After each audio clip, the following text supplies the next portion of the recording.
Hey, what's up everyone? Nick here. Welcome to a video that I never thought I'd be making, but nevertheless here we are. This is my Outlast 2 Insane Difficulty walkthrough. Now, this video, as you can see, it's a long video. This is basically my pure, uncut playthrough of the game. I ended up doing this on my 7th try. Now, if you're not familiar with what Insane Mode is, I'll be talking a lot about it during this video, but just to kind of get it out of the way now, it's the permadeath mode for the game. Right here, I just wanted to pause on this screen. This is kind of the introductory story so you know what's going on.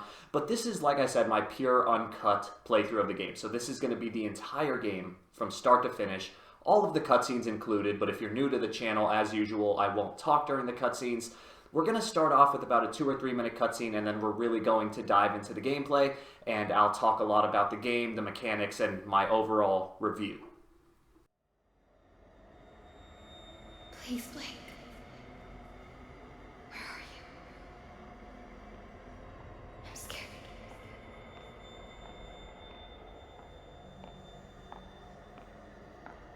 He's coming. He's here! Ah! Get away! Ah! Jesus, Blake, are you really sleeping? I'm awake. You should have slept last night. Well, I had to get that hospital footage organized. You were calling out some other woman's name. What? In your sleep. Jessica, I think. You know a Jessica? Oh, no. I mean, I was dreaming about Jessica Gray from when we were kids. Oh, yeah. I haven't thought about her in ages. Hey, we're crossing into reservation land now. You said I'm looking for some sort of factory? Yeah, We can look, but there's nothing out here. it does look pretty empty. All the mercury in that woman's blood, she had to have spent at least a decade downstream from some pretty heavy industry. If you say so, man, you bought the time. We should record an intro while we're up here. Production value? Sure. Can't work my diaphragm with this thing on. Audio's gonna be crap. We'll have to... Whoa! The fuck? Fuck. Sorry about that. Left panel's a little soft, but well, we're good. That was exciting. Get as much of the landscape behind me as you can. You got me? Yeah, we're good. Hum. Red leather, yellow leather, red leather, yellow leather. Have a soup pie, have a soup pie. Okay. I'm Lynn Langerman, here for newstomorrow.net. We're flying past the Havasupai Indian Reservation in central Arizona in search of the origins of murder victim Hey, Lynn, Jane Doe. I don't think you should say murdered. We don't know that. Oh, I'll say she strangled herself to death. It's what the police report says. We may play this before the doctor interviews. If this falls in the first 30, we need to get the word murder in there. We should probably mention the fetus, too. I mean, how it just... Here, let me try a version that can serve as an intro for the whole piece. Tell me when we're good. Okay, we're good. 2 weeks ago, a young woman was found wandering, barefoot, pregnant, and alone on a barren stretch of highway 100 miles from the nearest... Oh! We lost the engine. Fuck. Fuck. I feel the tornado going down. Mayday. 1,000 feet. 800, 500, 300, 100. And here we go, guys. This is Outlast 2. I don't know if you've played Outlast 1. I really enjoyed the game, but Outlast 1, it did the same thing. It had a permadeath mode for the hardest difficulty. I also did that, but that was before I had a YouTube channel, so I never posted it. I didn't record it or anything, but I did get 100% of the trophies for that game. Unfortunately, in Outlast 1, there was no platinum. That's not the case for Outlast 2. They did give us a platinum this time. All of these things, all the trophies, all of, this is a long video. I'll be sure to talk about it. But the first thing I want to get said right out of the way, right at the beginning, is you'll notice in the title that, usually I'll call my videos like just a pure walkthrough. You'll notice in the title of this video, I'm going to be calling it something along the lines of a casual walkthrough or an informal walkthrough. And you might be wondering what that means, why that is. And it's because like I said, what you're seeing right here, this is my pure uncut playthrough of the game. So while I did obviously take the time to craft what I believe to be the best strategies to complete this game, I'm not going to be going in depth. So what I mean by that is there are certain parts of this game where it might be helpful to see it be done more than once, like to watch it 3 or 4 times, to see it be done a couple different ways. And that's not what I'm doing here. This is just the pure game. So this is going to be a walkthrough, because I am going to be talking about strategies at certain parts, overall general strategies for the game. But at the end of the day, this is going to be more of just an informal walkthrough. So I'm going to also be talking about my review of the game, different things like that. It's just, this video I would say is more for entertainment. I hope that the people watching this watch the whole thing, listen to the commentary, listen to my review of the game, things like that. But at the end of the day, there are still going to be some helpful strategies shared, both, you know, with my voice and with the gameplay. So I am going to be calling this a walkthrough, but to be fair, I am going to title it a casual walkthrough. Now later on, and you can find the video link in the description below once I come out with it, I am going to be posting the same walkthrough, but I'm going to make an in-depth walkthrough. So that's going to eliminate out the cutscenes. It's going to show basically just the parts of the game where you risk dying. And that's going to be a very, very in-depth walkthrough. I'm going to show you exactly what you need to do, where you need to do it, and how you need to do it at every point in the game where it's possible to die. And I'll be skipping everything else, like the cutscenes and the parts like this where you're really just walking and not really doing anything. So yeah, that will come at a date in the future very soon. It's just a matter of editing down the video and recording the commentary once again. But this is a video that I just really wanted to bring to the channel because when this game originally came out, I want to say in 2016, but it might have been 2017, I can't remember for sure. A lot of people were asking me if I was going to cover this video, and I had no intentions to do so. And I'll talk about why as we get further in the video, but what you're going to do, you'll start walking, just follow the path here. You'll notice that if you're familiar with Outlast, you'll be the first question you'll be asking yourself is, wait a minute, isn't Outlast that game where you have like a night vision camera? Why are you walking through the dark? And watch what I do here. Instead of using my night vision camera, I turn around and I focus on the only light source that I can see, which is this room over here. And now I'm just going to walk backwards away from the light, but I'm using that light to gauge the direction I'm moving. And then you can see, boom, I end up outside, and I'm good to keep on going because there's plenty of light out here. Now, this is where we're going to find our first enemy encounter against Marta, the giant's kind of right hand of Noth, who is a villain we'll be meeting later on. And here's what you're going to want to do. You're going to want to go around the left side of this structure here. Make sure you don't run, just walk here. You want to save up your stamina. Make your way down the path, and then she will see you. So here she comes. You can see her off in the distance. I'm going to let her approach me. Then I'm going to turn around, run a loop around this structure. She'll chase you. Now you're going to run in the direction where she came from. You'll see a little hole in the wall right here. Go ahead and dive under it, and it's as simple as that. Very, very easy encounter, nothing to worry about. And again, you might be asking, well, hold on, even though you can see, it's still kind of dark. Why aren't you using your night vision camera? And that's because not only are we playing the game on insane difficulty, which again is the hardest difficulty of the game, it's a permadeath mode, meaning that you have to beat the entire game without dying. If you die at any point, you'll be going back to the beginning of the game.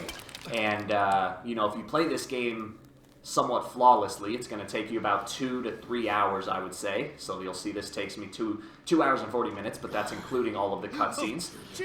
But not only are we playing the game on the hardest difficulty, we are also doing a Messiah run. I must be dead?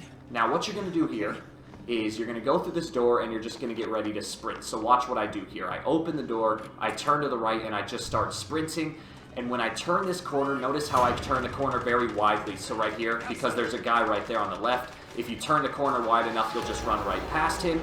You're going to run up the path, you'll see this giant flash of white light, and that's kind of your indicator that you're in the clear. There's nothing more to worry about, so now you can just, make your way up the path once again. You're going to approach this church-looking building in the distance, and from here it's pretty simple. There's nothing that's really going to kill you. Now anyway, back to the night vision. I just told you that not only are we doing insane, but we're also doing a Messiah run. So the next logical question is, what does that mean?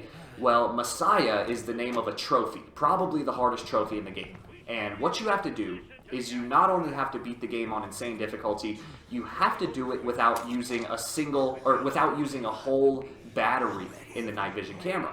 So again, the way the camera works is it has battery life. And if you just use the camera, that's fine, it doesn't waste battery. But if you use the night vision mode on the camera, it will consume the battery. And so for the Messiah trophy, you have to get through the whole game without using up to a single battery. So you have to basically do the whole game with only one battery. And if you replace the battery at any point in the game, you can still, beat the game on insane, but you won't get the Messiah trophy. So you do have to be careful. Now, to make things even more unfair, just obviously say the battery that you start with has 100% of its life left. To be fair, you don't even get to use that full 100% because there's a point later in the game where one of the enemies actually steals your camera, and when you get it back, the enemy uses about 25 to 30% of the battery life. So automatically, right off the bat, you don't even get the full 100% of the battery. Anywhere but here. You only get about 70 to 75% of it. And you're going to see that it's really not until the latter half of the game that I start to use it. I can think of maybe one instance in the first half of the game where I use it. Other than that, I'm really never going to touch the battery, or sorry, I should say, touch the night vision until the latter half of the game. You really want to try to save it for the caves, which is chapter 5 of the game. Now, the game is very unfair, as don't worry, I'll talk about. And one of the things it does is it will often actually automatically put you in night vision mode in an effort to trick you and waste your battery. So you have to know where those moments are, because when those happen, you're going to want to turn off your night vision immediately just to try to save as much battery as you can. And the first of those unfair moments is actually going to come right here. So you're with Lynn, and you're going to start being chased by the enemies. Don't worry, you can't die here. This is all scripted, so there's nothing to worry about. But watch what happens here. When you stand up, Blake, the character you're playing, will automatically lift his camera up, and it will automatically be in night vision mode. Now, that happened very quickly because, again, I was anticipating it. But as soon as that happens, you're going to want to turn off that night vision by clicking the right joystick. Otherwise, it might catch you off guard. For example, on one of my earlier recordings where I ended up failing the run, I forgot about that part, and I had just set my controller down because I thought this was a cutscene, and it went to night vision, and it was on night vision for about 3 seconds before I could actually turn it off because I had set my controller down.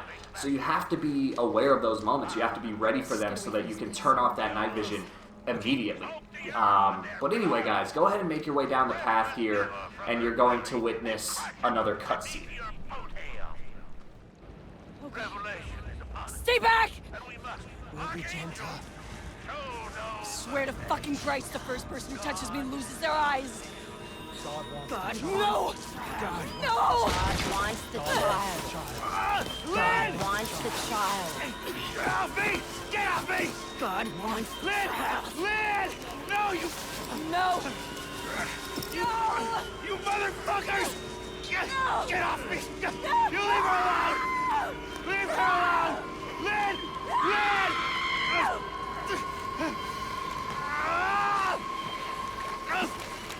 Fuck you!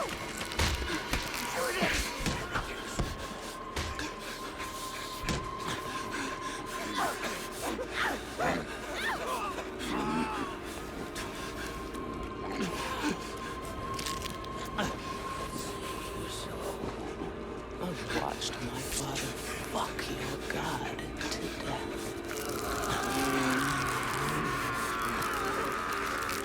Blake! Blake! Hush. Lynn, no! Wait! No, wait! Don't! There you go. No! No! Oh! For fuck's sake! Take her home. I want to share my love with the father. Motherfucker!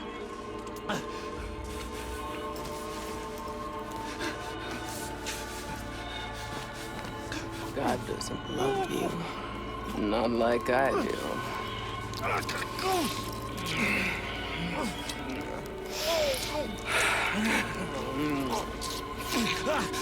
Yes, my love. We have, Mother. I think I'll see you again.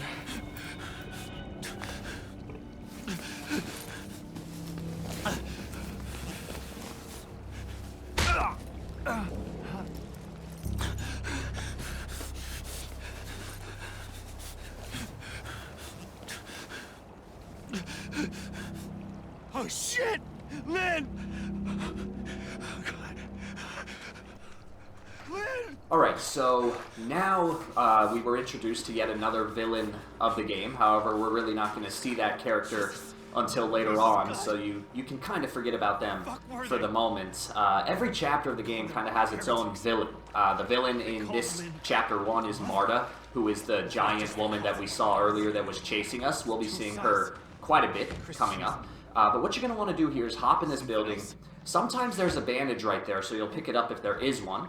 But then you're going to jump out of the window and just sprint across this bridge here. Take a sharp left, take another left, go into this house, and there will be another bright white flash. You're good. The enemy chasing you will no longer be a threat. And now what you're going to want to do is automatically just move forward right away. Because that flash of white light, once you spawn here in the school, you can actually use that light to find the doorway that's in front of you. Otherwise, the light will go out and the room will be pitch black, and you could just stumble around in the dark until you find the door. In fact, if you are late, that's what you're going to want to do, because again, you're not going to want to waste battery life trying to find that door. But if you're quick enough, you can just anticipate it, use the light to find the door, and you're good to go. And from here, you're just going to run outside in the snow.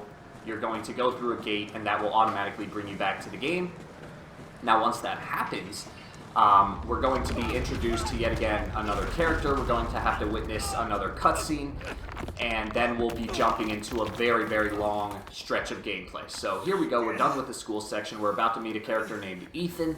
We're going to walk with him towards his house, and they're going to share some dialogue. You're him, ain't you? The outsider. No, so they killed you, didn't they? No. Not yet. Well, they'll do it if they find you out here. Come on. Who are you? My name's Ethan. But I mean, are you one of them? And which side are you on? You mean, why ain't I trying to kill you? I've been unborn. Seen too much to keep the faith. But you're not one of those other ones. The heretics. Didn't say squat when my wife got skull.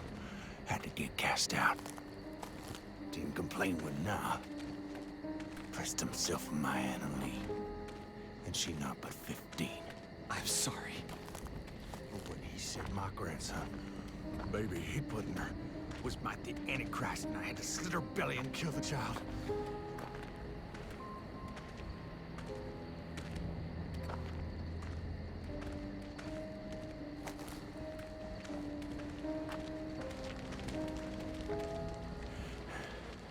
I gave her a chance to run.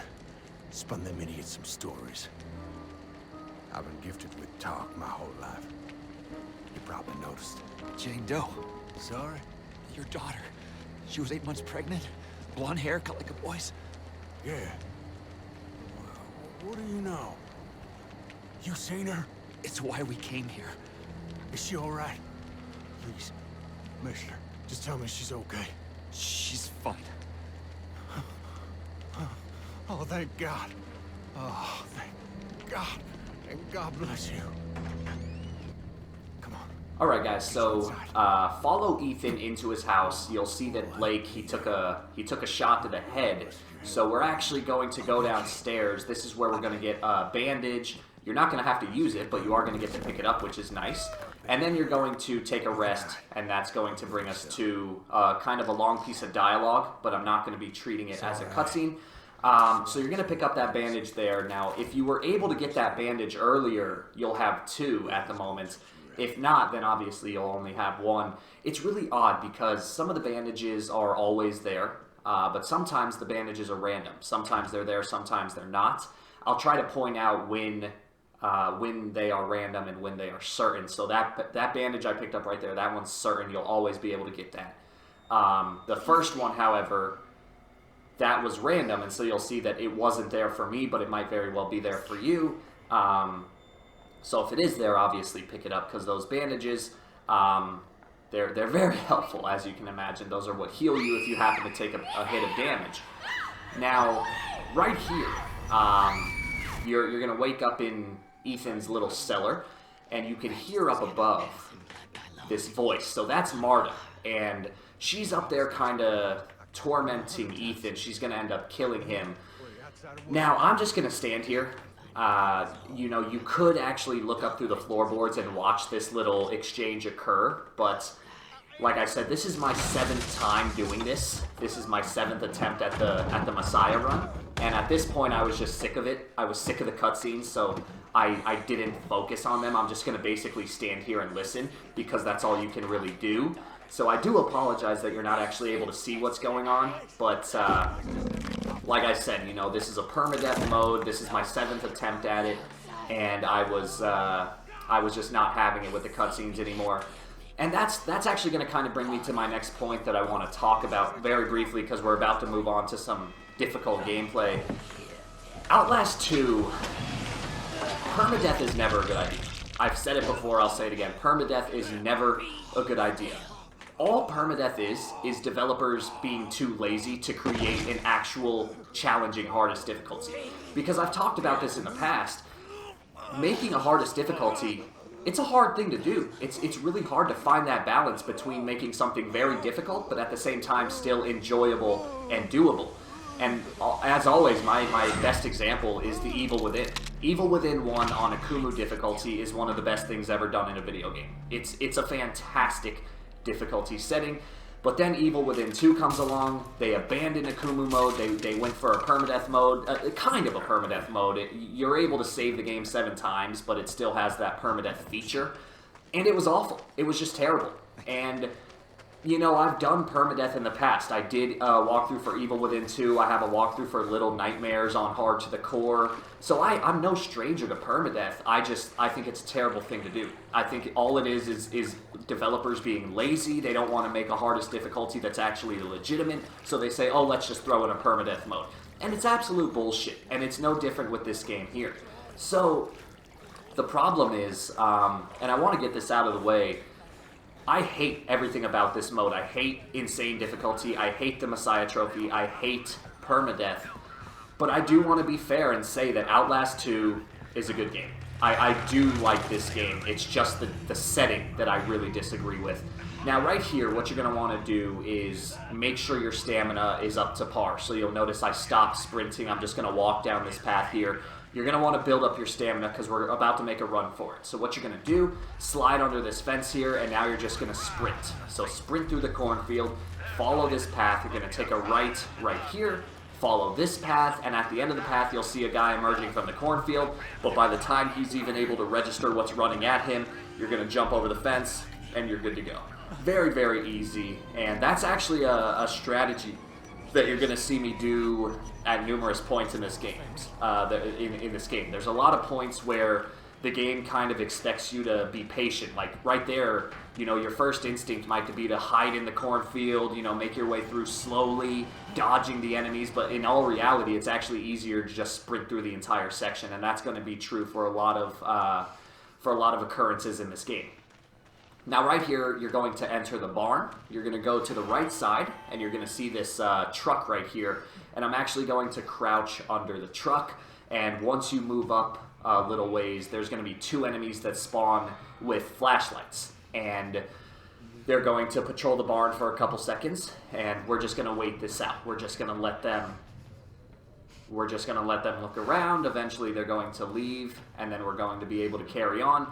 Now, this part here, believe it or not, I told you this is my 7th attempt, and so that means it took me 6 tries of dying to do this successfully, to do this whole Messiah run successfully. This part here, this part in the barn, this actually killed me twice because I thought I knew a good strategy, and I didn't. And so then I changed my strategy. I decided to hide under this truck here, and since doing that, I never once died here again. So this, in my opinion, is the most consistent thing to do. You just hide under this truck. The problem is the two enemies, their paths are usually pretty random. Like, they're very inconsistent. They'll always do different things. So I'm just going to wait under this truck until both of them leave. You can see that's exactly what just happened. Both of the enemies are now out of the barn. I'm just, once again, going to make complete, be completely certain that they did in fact leave. Now I'm going to come over to this cart here, push it towards the ladder, get up, and then once you're up to the second floor, you're good, you're out of the danger zone, and you're able to carry on for the moment without any risk of death. But yeah, guys, that's the problem with permadeath. With a game like Evil Within 2, when you do a mode like permadeath, it ends up just making you sick of the game. You just become so sick of dying, you become sick of the game, and it ruins the game for you. And that's a bad thing, because like I said, Outlast 2, it's a fun game. This is a good game. I don't want to bash the developers. A lot of the times in the past, I would do a permadeath, like with my walkthrough for Little Nightmares. I really ripped into that game in my commentary, and that was my fault. That was bad on my part, because at the end of the day, when I was able to step back and look at it from a different perspective, it wasn't the game that I didn't like. Like, Little Nightmares is a fantastic game. It was the permadeath setting. And I think you really have to make that distinction between judging a difficulty and judging the game on its own. So Outlast 2 is a fantastic game, but just the permadeath run, the Messiah run, insane difficulty, it's just stupid. I mean, there's really no other way to say it. It's lazy on the developer's end, it's not fun, and to make it even worse, at least with Evil Within 2, you could skip the cutscenes. With this game here, you can't skip the cutscenes. So if you die, not only do you have to redo everything, but you even have to watch the same cutscenes over and over again, and that's just a pain in the ass. I think there's no excuse for that. Now right here, you're going to go into this cave, and this is going to be the first moment where we are just kind of encapsulated by pure darkness, and it's very tempting to want to use the night vision camera here, and you're going to see I'm kind of stumbling around in the dark. I forgot what I needed to do, and what you're going to want to do is look for the dust in the air. So you can see that's exactly what I'm doing here. You can already see the light at the end of the tunnel. So there you go. I was able to get through that very easily. However, for you watching, this is again where you kind of get that distinction between a casual walkthrough and my more in-depth walkthrough that will come at a later date. Right there, I was just in pure darkness, and I knew what to do, but the problem is, by watching that, you don't really know what to do because you can't see what I'm doing. And so again, that's why this is kind of a casual walkthrough. Later on in my in-depth walkthrough, I'm actually going to, go in-depth with that, and I'm going to show you exactly how to get through that section. I'm going to break it down piece by piece. And so right there, that ended up being like a 30-second section. In my in-depth walkthrough, that's going to become like a 2-minute section, because I'm really, really going to break down the details and show you exactly how to navigate your way through the darkness. And that's exactly what I'm going to do here, because you can see, once you exit this tunnel, you're in pure darkness once again, and I'm actually stumbling around right here. For some reason, I kept getting turned around, and I couldn't get out of this tunnel. And so again, like I said, this is the casual walkthrough, so all of this footage, this is just pure uncut gameplay. I didn't edit out anything. This is just exactly what I did to get through the game. So again, I'm stumbling through the dark here, having a hard time finding my way out. Finally, I did. And later on, once I publish my in-depth walkthrough, again, I'm just going to really break it down bit by bit, and I'm going to show you exactly how to get through that tunnel.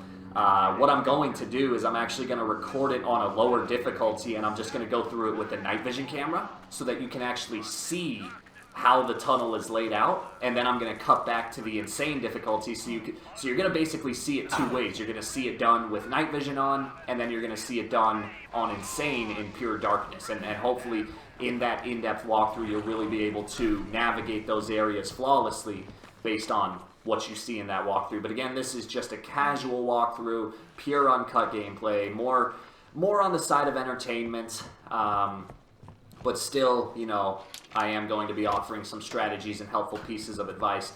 Now you're going to go up the stairs here, and watch what I do. Once again, I turn around so that I can see the light from the room that I just came from. Run up to this door here, turn around once again, go to the left, and you can see this staircase just barely with the light. Now we're upstairs, good to go, push this shelf out of the way, and we're good to move on to the next area. Alright, so once you get to this point here, what you're going to do is actually crouch down and turn around and walk off of this balcony backwards. And if you do it like that, you won't take any damage. I read online that when you drop off that balcony, you can take some damage. And so, obviously, you don't want to waste a bandage. So if you do it that way, you can do it without taking any damage, and you're good to go. Now right here, you're going to want to avoid this woman. She won't attack you right away, but if you get too close to her, she will. So I'm just going to kind of sneak around her. Now watch what I do here. I'm going to start sprinting. I'm going to go left at this fire. Down this path here, turn to the right, jump over this fence, and then sprint to the left. And I'm going to keep sprinting up here, and I'm going to hide behind this barrel. And now I'm just going to stand here for a couple seconds. There are 2 enemies in this area that you have to worry about. One of them, you don't even see him because I sprinted past him by following the path that you just saw me take. The other guy's going to come from the right, so you'll notice I'm creeping around this barrel here. I'm just waiting for him to emerge. Sure enough, give it a couple seconds. There he is. So now I'm going to hide behind the barrel. He's going to go down the path that I just came from. So again, just stay behind here for a couple seconds and you should be fine. Nothing to worry about. And that's it. Very, very easy way to get through that part. Again, there's just those 2 enemies that you have to worry about. But if they see you, you know, that's another problem with this game. You know, at least in, like, with the Evil Within 2, and again, that's just a common reference point because it's kind of fresh in my mind, and that's another permadeath type game that I've recently covered. But the problem, you know, in Evil Within 2, during some of the stealth sections, if an enemy saw you, it's actually very easy to run away, and eventually they'll lose interest, and you can kind of start fresh. But in this game, if an enemy sees you during one of those kind of stealth sections, it's basically all over. It's a lot harder in this game to get away from an enemy, and it's just a very unforgiving difficulty. You know, if you make one slip up, one mistake, and if you just happen to die, that's it. Back to start. And unfortunately, on this difficulty, a lot of the damage that you take will one-hit kill you. You know, most of these lesser enemies, they'll take 2 hits to kill you, but you will have to use a bandage. Now right here, we're going to have another Marta encounter. So watch what I do here. I'm going to creep down this main path until she spawns. So here she comes. Now I'm going to back up, and I'm going to keep my eyes on her so I know where she is at all times. Now here we go. She's going to get close. I'm going to sprint around this fence, down these stairs, take a sharp left, and now just run down the path the exact way that we came from. Get your way to the elevator, and once you get in the elevator, start mashing the square button because you're going to want to activate this lever right here. You should have plenty of time. One of the cool features of the game, I really actually like this feature, is that when you're running away from enemies like that, you can press L1 and your character will turn around and kind of look over their shoulder while they're running, and you can see where the enemy is, like how close they are to you. In terms of like a horror game, that's a very cool feature because when you're running away from enemies and you look over your shoulder and they're right behind you, it's scary. I mean, it's terrifying. But in terms of insane difficulty, you're basically never going to use that feature because it just slows you down. Now right here, you're going to take a right at this fan, and once again, we're going to be in pure darkness. So as you're crawling in pure darkness, aim your joystick to the left because you are going to go left. You'll hear Jessica say, "Please, Blake." Again, keep going left, and eventually you'll see some light, and now you're good to go. Once you can no longer crawl, take another left. So you see right there, I kind of was blocked by something that I couldn't see, so you're going to take a left. So again, the path through that dark vent, once you get to the fan, take a right, and then it's just left, left, left. Now we're back in the school. Now, if you're familiar with this game, during these school sections, this is often where we'll encounter the demon. Now right here, you're going to enter this very dark hallway and you're going to turn left and you're going to go down the hallway and one of these lockers is going to open and you're going to see a music box and it's kind of glowing, so you could use that as a source of light if you really needed to. You're going to interact with the music box. And now what we're going to do is we're just going to run up and down this hallway a couple times. So right there, again, that was another cheap moment of the game. The game will automatically turn on your night vision, so just be aware of that and immediately turn it off. Again, the game is just very unfair in that regard. But yeah, so just run up and down the hallway a couple times, interact with the doors, and you'll see that they're all locked. But then after a couple seconds, So again, you'll see this one is locked as well. I'm going to make my way back towards this end of the hallway, and you'll hear Jess say Blake, and now you'll see that this door is actually open. So originally that door was closed, but now it's open, and now you're going to get ready, because as soon as you open this door here, you're going to be thrown into kind of the first big chase sequence of the game. So here we go. We open the door, we're back, we're back in reality, and this guy's going to attack you. And as soon as he throws you down the stairs, you're going to want to get ready to run. This is, like I said, the first big chase sequence of the game. You have to be very quick in these. There's very little room for error. So run through this door here, run across the yard into this adjacent house, jump over the shelf, turn to the right again, go through this door, but turn around immediately and shut the door, lock the door. Now turn around and go around this room, and then you're going to drop into a hole in the floor, and you're going to start crawling. Now from here, when you're crawling like this, the game will kind of automatically lead you in the right direction, but just make sure you're always pressing forward. So basically what you want to do is always press forward on the joystick, and you should be led in the right direction. But you see, like right here, there's an enemy on the left, so the game will kind of automatically steer you to the right. So when you're in these crawling sections, there's actually very little risk of dying, but nevertheless, you still want to be careful and make sure you're going the right way, so it helps to memorize these paths. Now, when you emerge from under the house, you're going to once again just run forward to this house in front of you, through the open door, and take an immediate left, and crawl through this barricade right here, and that will, for the moment, put you in the clear. And now what you're going to do is follow this room, and you're going to hide under this bunk bed at the very end. So we're going to crawl under here, and we're just going to wait a few seconds. So this guy's going to come through the door. As long as you just stay under the bed, he won't see you, so you don't have to worry about him. Now, you could run right now, but I like to just wait until he leaves the room. So there he goes. As soon as he leaves... Alright, now I'm going to get up, and I'm going to go down the stairs here. Now, this part's a little nerve-wracking, so watch what I do. I'm going to first check for a bandage. There's no bandage there. Open the door. This guy's going to chase you, so run around this little thing in the center of the room, go through the door, shut it, lock it, immediately turn around. I got caught on that pillar there, which was scary, but go ahead and push this shelf out of the way, and then run down the stairs. And once you get into this tunnel here, watch what I do. I look up, and you can see that there's these two lines on the ceiling that are very easy to follow, and then you'll follow them to this room right here. Again, once I get to the in-depth walkthrough, I'll cover these sequences in more detail, but for now, hopefully this kind of will suffice. But the enemy, for some reason, he won't actually chase you through the tunnels. Like, if you turn around and run back to him, you'll see that initial shelf that you pushed out of the way, it's actually back in place. So for some reason, he won't chase you through the tunnels. So once you get out of that little room, you're pretty much in the clear.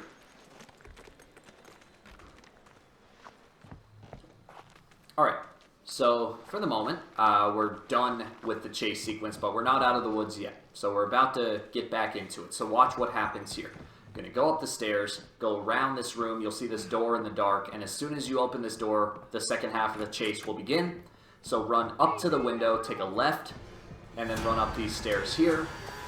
And now, like I said, this is the second half of the sequence. So jump over this balcony. Notice how I jumped to the left side, because we're going to follow this path right here. Jump over the fence, take another left, and you're going to see this hole in the floor, or hole in the wall. It's kind of lit up, which is nice. So now we're going to once again be crawling under the house. As I said, during these crawling sequences, there's really not a whole lot to worry about. You can do these in the dark, and you should be fine. No reason to waste night vision here. The game should automatically put you on the right path. Once you see that pitchfork, you're just going to make sure you kind of veer towards the right.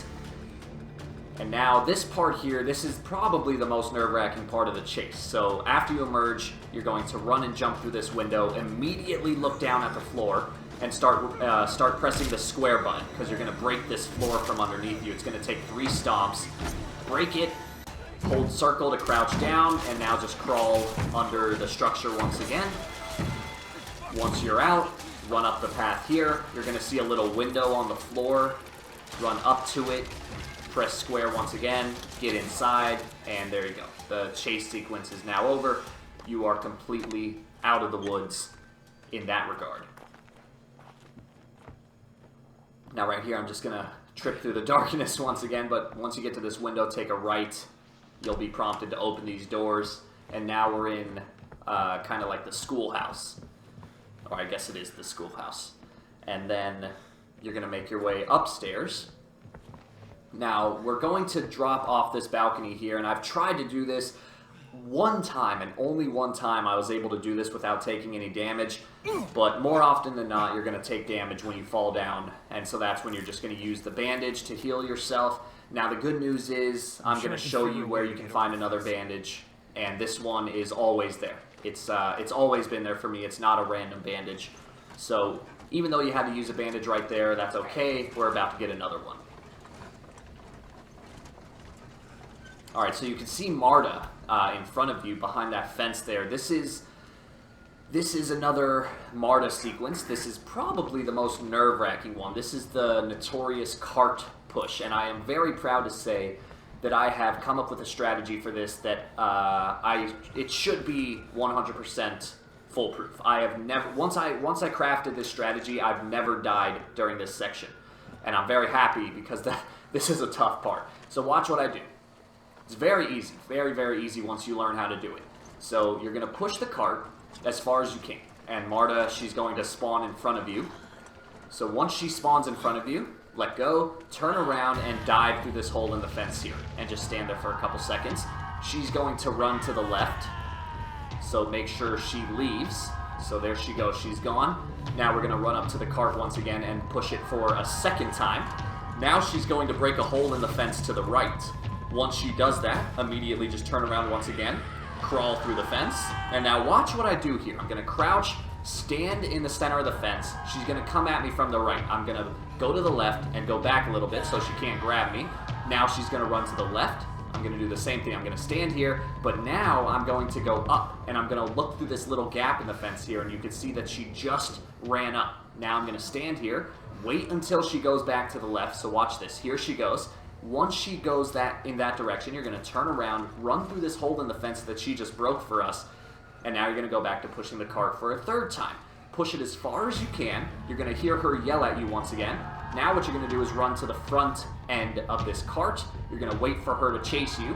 You're going to run around the cart and just run back to that hole in the fence, dive through it, and now we're going to rinse and repeat this strategy. We're going to stand in the center of the fence, in the center of the gap. She's going to come at us from the right.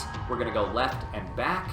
Now she's going to see, she's going to run in the other direction. We're going to go back.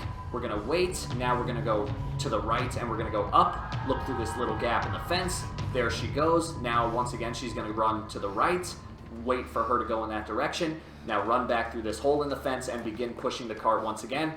And usually you can do it in 4 pushes.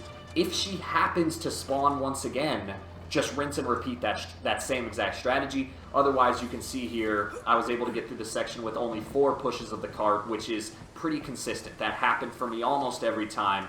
And like I said, if she does happen to spawn once again, all you have to do is rinse and repeat that little cat and mouse sequence, and then it should only take you at most 5 pushes, at least 4 pushes. And there you go. That's the Marta cart sequence. Like I said, that strategy was always... once I crafted that strategy, I never once died during that moment in the game. So I'm very happy. I think that will help a lot of people out, or at least I hope it will. Now right here, we're about to engage in a pretty long cutscene. So go ahead and talk to this guy. As soon as Blake starts talking, go ahead and hide in this confession booth, and we're going to stand here for a couple minutes and let the cutscene play out. You have to kill me. North is coming back. With Mary. He'll hurt her and I'll talk. If you kill me, he won't have reason to hurt her. Please.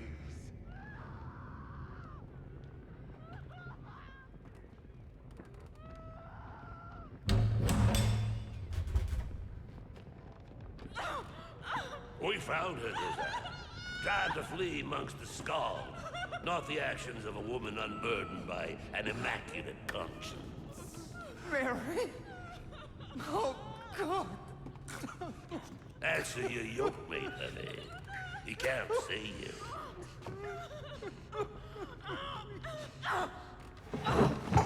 It's me, Josiah. Please, tell him I don't...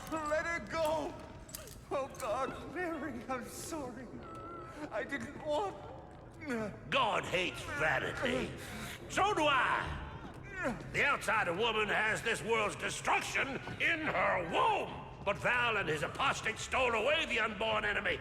The fiend's father is escaped. She will bear her filthy yield before dawn. We have only these few hours to find her and kill her and save this paradise from hell everlasting. Where is she? Where did Val take her? I can't! This is for you, Josiah. Make the woman scream.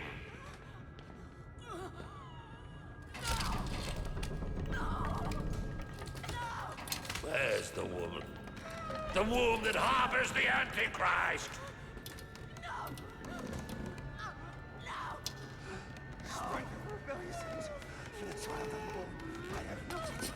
Strengthen the rebellious angel. I have no fear. Strength. Enemy of my enemy. Enemy of my enemy. Enemy of my enemy. Tell Josiah to make it stop. God ain't got ears for simple. Stop! Oh God, please! Where is the woman? Where did Val take her? Stop! Stop! I'll tell you! I'm sorry, Mary. I'm so sorry. Where is the woman? The mines of the mountain. Val has her in the mines. You'll never get her back. Not before the birth. We are the hands of the Lord. We cannot fail. The world dies screaming. Thank you, Josiah. That's American. Give the woman rest. Alright guys, so after this poor couple is done being tortured and killed, if you couldn't tell, this game is very graphic. What you're going to do is you're going to wait in the confession booth until everyone leaves the room. So you'll see this guy right here to the left through the door. He's going to leave in a couple seconds. Basically what you're going to do is you're going to wait until Blake says something. So watch this. Right here.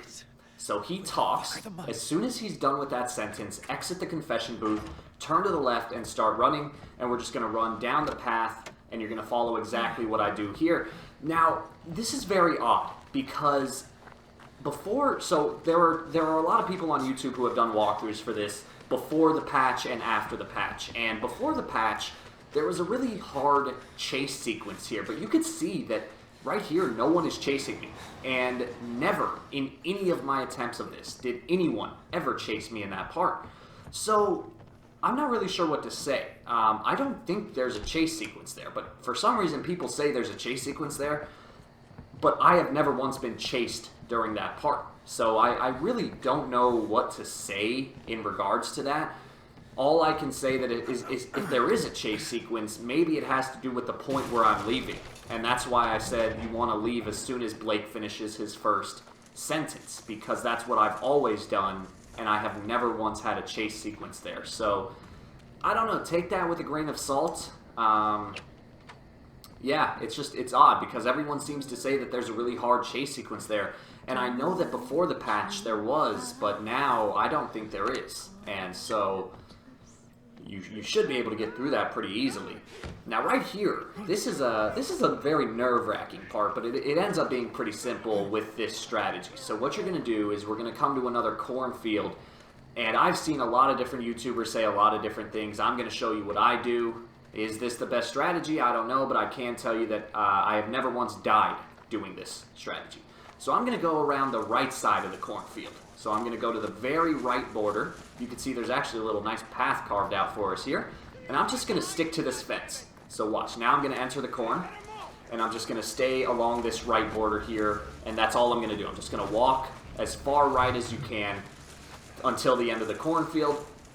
And once we do that, there's going to be some enemies to our left. Now, sometimes there will be an enemy directly to your left, Sometimes he won't be there. It's all randomly generated, but so watch what I do here. I'm going to stand at the very edge of this cornfield.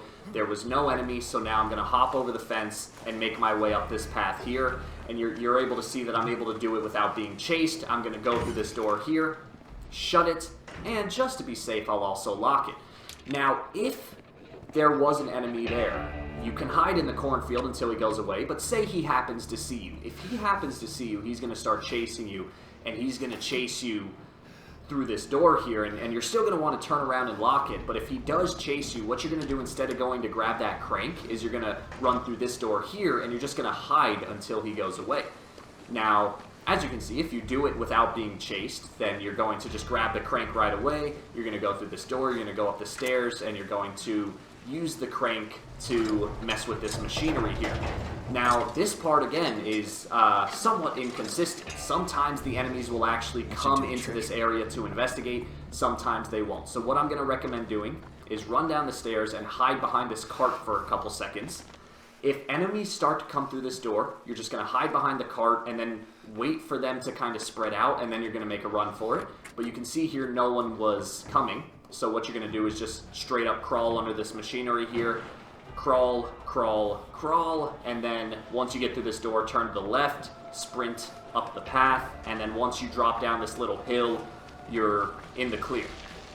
Now again, if there were enemies chasing you, you just have to be a little more patient and wait to have your chance to make a run for it. Now right here, this is, I hate this part, but again, this strategy has never failed me. So you're going to make your way up this path here, and you're going to wait until you hear Marta's voice. So get ready. Here we go. There's her voice. As soon as you hear her voice, turn around, run over to this tall grass here, and lay down. Go completely prone, and just lay in the tall grass, and kind of stick to the left side, as far left as you can. Now, like I said, this strategy, it is very nerve-wracking, but it has never once failed me. I've never died during this section. And I think, again, this will help a lot of people out. So what you're going to do, just lay here. Just hide in the tall grass. And what she's going to do is she's going to walk around for a little bit. And eventually she's going to walk right past you. And I know how nerve-wracking this looks. But again, she has never once seen me laying in the grass. As soon as she passes you, you're going to stand up and just make a run for it. Just run in the direction that she came from. She's going to start chasing you, but again, it should be no contest. You should be able to get to this gap in the fence much faster than she's able to chase you. So, do that, and for the time being, we are now risk-free. We don't have to worry about Marta. We're actually almost done with Chapter 1, in which case we're almost done dealing with Marta. We are going to see her one more time in the game, way at the end, but once you're out of this section, you'll never have to worry about her, at least for the majority of the game. So like I said, every chapter of the game, there are 6 chapters, every chapter has its own villain. Chapter 1 is Marta, Chapter 2 is Nick and Laird, Chapter 3 is, I guess, the Demon, Chapter 4 is the Heretics, Chapter 5 is Val, and then Chapter 6 is kind of just a freebie chapter. Alright, so here we go. This is the second half of the chase sequence. Again, it's very nerve-wracking, but it's actually not that difficult. There's no guessing involved here. It's just a matter of being quick and knowing what to do, put it that way.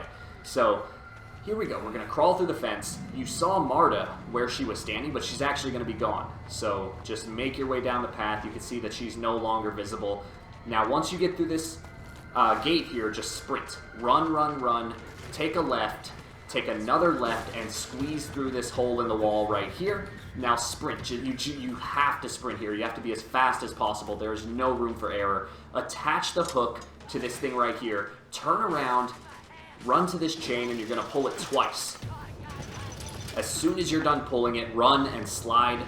And there you go. You're out of the woods. Don't worry, Marta will grab you. This always happens. That's completely scripted. But there you go. Again, right there, the thing about this game is I would say that there's 2 types of encounters. There are the encounters... So right there, actually, a perfect example is right here. That whole Marta encounter, it was 2 parts. There was the first part where I hid in the tall grass, and then there was the second part where I just ran away from her. I would say that there are 2 types of encounters in the game. One encounter is the type of encounter where you basically have to get creative. You have to come up with your own strategy, and that's where a lot of the inconsistencies come in. The second type of encounter are the ones where they are always the same, they're completely predictable, it's just a matter of not being creative, but being fast, being familiar with the game. So that first encounter where I hid in the tall grass, that was a creative encounter. I had to come up with the strategy of hiding in the tall grass, knowing where she was going to go. That was all me. That was all my thinking. And again, you know, it can be somewhat unpredictable. Maybe she sees you in the grass, maybe she doesn't, maybe she goes one way, maybe she goes the other way. Whereas the second encounter, she does the same thing every time. She'll chase you. That's all she does. And all you have to do is know what to do. You have to just be fast. You have to run into the barn, attach the hook, pull the chain, and slide through the little grating. That never changes. That is always the same no matter what. It's completely deterministic. It's just a matter of being fast. So, like I said, there's two types of encounters, being creative and being fast. And I'll try to point out at every encounter which is which. But, you know, in my opinion, the fast encounters are the best encounters because, like I said, those are the ones that are pretty much completely deterministic. There's no guesswork involved. It's just a matter of being fast and being familiar with the game. Now, right here, this part's a little tricky. You're going to see at the end of this hallway, there's this exit sign here. And what we're trying to do is there's a jump scare that the game will throw at you where you're going to basically see the demon for the first time. But in order to trigger the cutscene, you have to be in night vision. And obviously, you don't want to just walk around with night vision on because that's going to consume your battery, which you can see in the top right corner. So what you're going to do is first you're just going to run around a couple times. You're just going to run through this hallway. You know, the game's going to try to freak you out. Now, once you get to this exit sign, watch what I do here. I'm just going to start flicking the night vision. I'm just going to flick it very fast. And you can see that, unfortunately, the cutscene didn't activate, which sucks, but that just, you know, it's what happens. So now I'm going to run back to the other end of the hallway, and I'm going to try to do it again. So I'm going to turn around. I'm going to make my way back towards the exit sign, and once you get pretty close to it, that's when you're going to start flicking that night vision. So, again, don't do it yet, and don't keep the night vision on for very long. Just very, very rapid bursts. All right, so here we go. Just flash, flash, flash, flash. And there you go. The jump scare will activate. It will trigger. And then you're good to go. The demon, that is just purely a jump scare. The demon won't actually attack you or kill you or anything. It's just a matter of triggering that jump scare. So, again, just very, very short, rapid bursts of the night vision. And you want to do it only when you're near the exit sign. Don't do it in the rest of the hallway. And then right here, you're going to jump up into this air vent. You're going to start crawling forward. You can actually see Blake's arms in front of you, so you'll know if you're crawling or if you're just hitting a wall. But this part here, it's just a matter of going straight. All you have to do is crawl straight, and you're good to go. Now, right there, the demon's actually going to, once again, jump scare you and grab you from behind, and you'll see that, once again, the game is going to automatically put you in night vision mode. So just be aware of that. You can predict it, and then just immediately turn off the night vision once the game throws you in. And like I said, you know, when you're doing this permadeath mode, you get so sick of the cutscenes that often you'll put your controller down during a cutscene and you'll like leave the room. Maybe you'll go to the bathroom, maybe you'll go get a snack, and you can imagine thinking that you're in a cutscene and putting your controller down and leaving the room, and then you come back only to find that Blake has been stuck in night vision for 5 minutes. And then you're basically screwed because he's going to run out of battery life and your Messiah run is now in the garbage. So just, you know, be aware of when those moments occur where the game automatically throws you in night vision. Again, it's very unfair. This game, like I said, you know, the game is good. It's a fun game. I do enjoy it, but there are certain things about it that are just very unfair, really ridiculous, you know. Like the Marta cart pushing encounter that I came up with a really good strategy for. When I was trying to come up with that strategy, I was just playing the game on nightmare mode, and I was, you know, it took me about half an hour trying different things until eventually I found the strategy that worked consistently. But there were times during that encounter when I was practicing where Marta, she will straight up teleport. Like, she will straight up, you could be sitting there looking in front of you, and then there's nothing. You don't hear her, you don't see her, and then you can turn to your left for a split second, and then if you turn back in front of you, she'll just be there. I'm not joking. She can teleport in that section. It's ridiculous. It's just complete bullshit. And I feel like it's just the developers being assholes. And unfortunately for us, you know, the developers of this game, Red Barrel, you know, like I said, they made a good game. I don't want to bash them or anything, but from what I can tell from just doing research online, those people are just douchebags. They are very pretentious in their replies to people on Twitter. And, you know, a lot of people have said, like, can you please patch the cutscenes? Can you please make the cutscenes skippable? And for some reason, they just refuse to do it. And that's kind of where I draw the line. Like, that's just inexcusable. That's just ridiculous on their end. Now, right there, that's another moment where you're going to be thrown into an automatic night vision. So just, again, be aware of that and turn it off right away. But yeah, there's just no excuse, you know. I'm trying to be as fair as possible. Like, they made a good video game, and they deserve recognition for that. But there's no reason they can't make the cutscenes skippable, other than just being assholes. There's no other way to put it, and I can't forgive them for that. And you know, with me, I'm not saying this in terms of bragging at all, so please don't, you know, take it as me being arrogant. I was able to do this in 7 tries, and that's very fortunate. You know, that's very good, because you know, one of my friends, and I've also read some horror stories of people doing this online. It's taken them upwards of 50+ tries, and it's just a terrible sequence. And you know, like I said, fortunately, I was able to do it on my 7th try. But if you have to, if you have to try this that many times, and you just have to watch those cutscenes over and over again, it's unforgivable. That should not be the case, and Red Barrel should really patch that over. Now let's get back to the game. We are now in Chapter 2. We are done with Chapter 1. You can see it takes about 55 minutes to an hour. And so now we're in Chapter 2. And in my opinion, this is the hardest chapter of the game. This is the chapter where the villain is no longer Marta, but it's actually a duo that's named Nick and Laird. We're going to be seeing them shortly in a pretty long cutscene. Now right here, this is, so watch what I do here. I'm going to make my way up this path, stick to the left side. This guy's going to come down the path. He's going to swing at you once, and then when he's swinging at you, you're going to run around him to the right, stick to the right, follow this path, and just run away from him. You could potentially just run right past him, but sometimes he will be able to make contact and hit you with his blade, in which case you're going to have to use a bandage to heal yourself. But as you can see right there, what I did is I let him swing at me once. When he swings at me, I take a step back, dodge the attack, and then while he's kind of recovering from his attack, that's when I run around him. And yeah, it looks hard, but it's not terribly difficult. And like I said, if you do happen to get hurt, you're going to have to use a bandage. And if you do use a bandage, it's okay, because in a couple seconds we're about to be, the enemy's about to take not only our camera away, but also all of our bandages. Now watch what I do here. This part's pretty nerve-wracking. You're going to creep your way up towards the tents. As soon as you see a light flash in the distance, you're going to turn around and run to this set of double trees here, and you're going to hide behind these trees.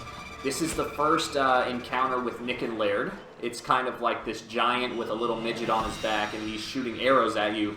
And these arrows are one-hit kills. Trust me, I know from experience. So what you're going to do is just stand behind this tree, lure him to the other side, and then make a run for it. Run down the path, and you're going to go to the left here. So watch here. You're going to go to the left, not the right. Again, just sprint through the trees, make your way to this house, crawl through the gap, and now you're good to go. We're going to be once again teleported to the school. And this is the last section of the school where you're not going to have to worry about the demons. So go ahead and enjoy it while you can. There's nothing here that's going to kill you.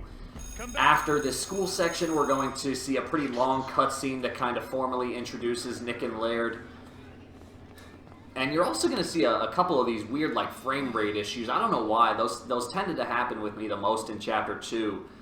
They don't really happen anywhere else, but you're going to see a few of these weird frame rate skips, so just be aware of that. I don't know why those happen, but you're going to go through this hallway here. This door is going to open for you, and now you're just going to follow the path. You're going to take a left right here, jump once again into the air vents, and now you're just going to start crawling forward. Once you get to the end of this little crawling section, that's where the cutscene's going to activate. And this one's pretty long, so go ahead and enjoy that, and we'll pick back up afterwards.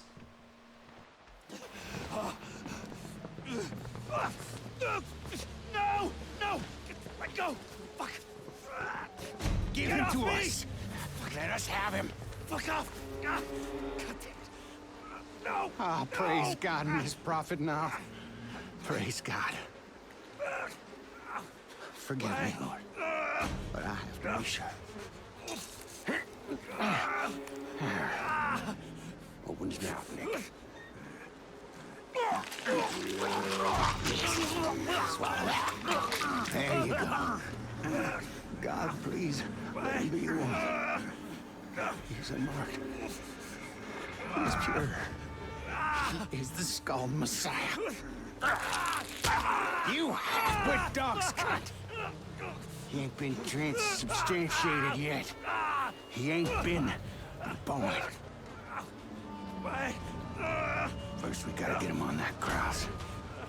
Get my hammer and nails. Let's get on up that hill.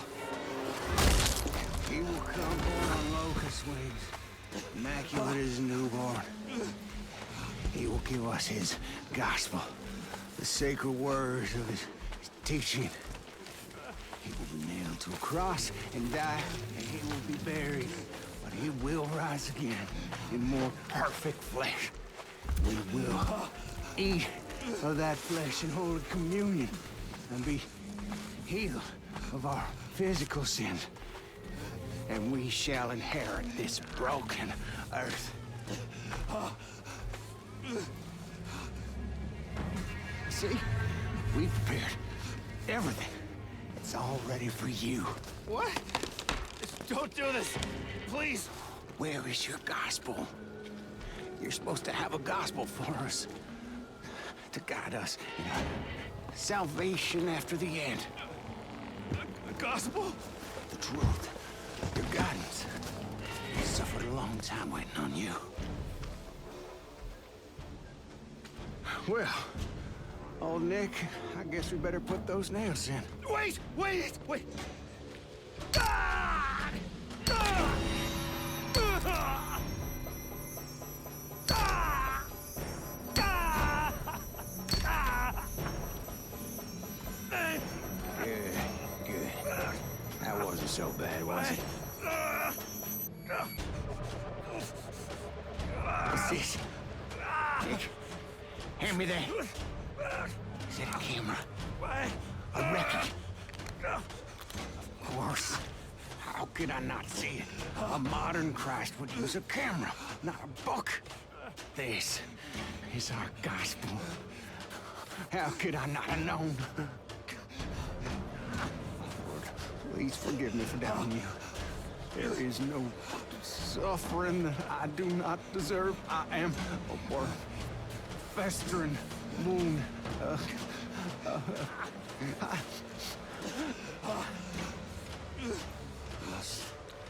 I must study his lessons.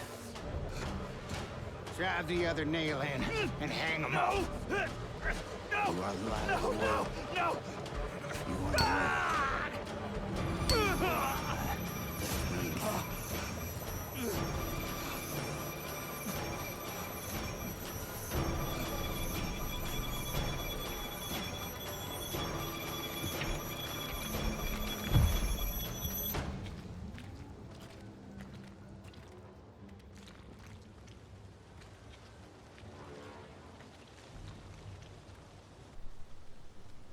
Alright guys, so that was a pretty lengthy cutscene. Again, it just kind of goes with my point that it's a bit inexcusable that the developers couldn't patch it so that you can skip the cutscenes during an insane playthrough. Because if you're going to be playing a permadeath game, you're obviously going to fail a couple of times. And if you have to just rewatch these cutscenes over and over, it really takes you out of the mood. Like when you're playing a game on permadeath difficulty, you're really tuned into the game. You are focused. You are a game-playing machine. And then when you just have to sit and watch those cutscenes, they just completely take you out of the mood.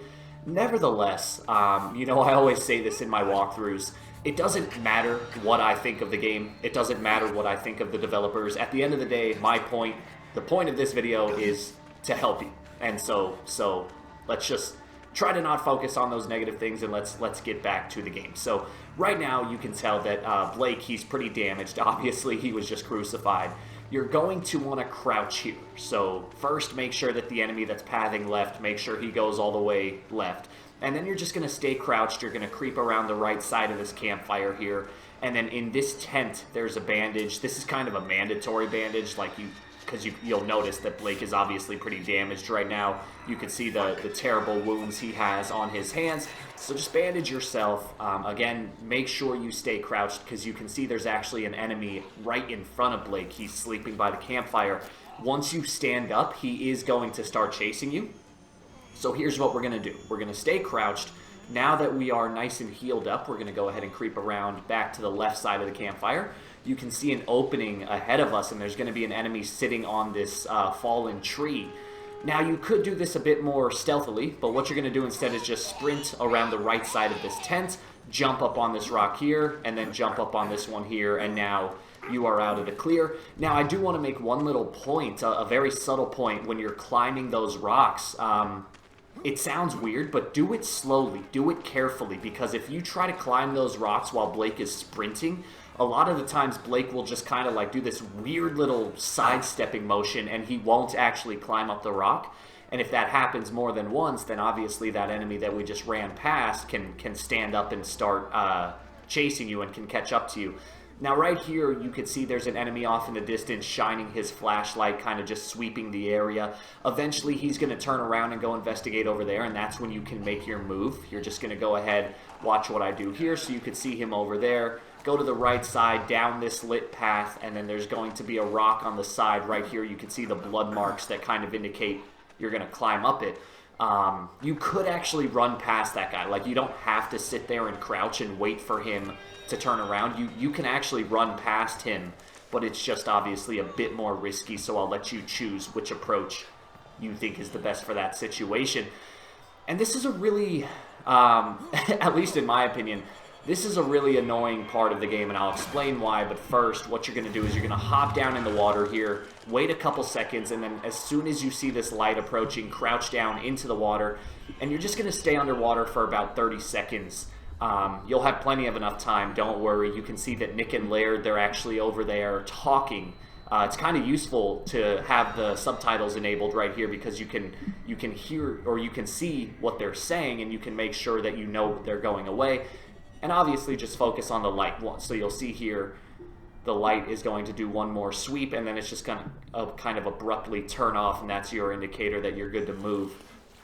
But this specific part of the game, so believe it or not, we are coming to this part in the game where, so I've told you that I did the Messiah run on my 7th attempt.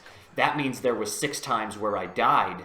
And 4 of those deaths were from this specific location. 2 of them were from the barn back in Chapter 1. So this part here is kind of the bane of my existence with this game.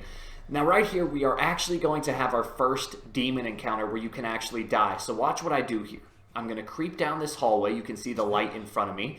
I'm going to come to this door here. I'm going to turn around, and I'm going to face the exit. Now I'm going to back into the hallway, and as soon as you hear this noise... As soon as you hear that noise and the lights turn off, sprint out of the hallway and just sprint from back the way you came, back to this well-lit hallway with all of the lockers. Go to the very end and hide behind this set of lockers right here. Stay here for about 5 seconds. You'll see a change in the lighting. Go ahead and peek around the side. Just make sure everything's gone. And there you go. That is the first demon encounter.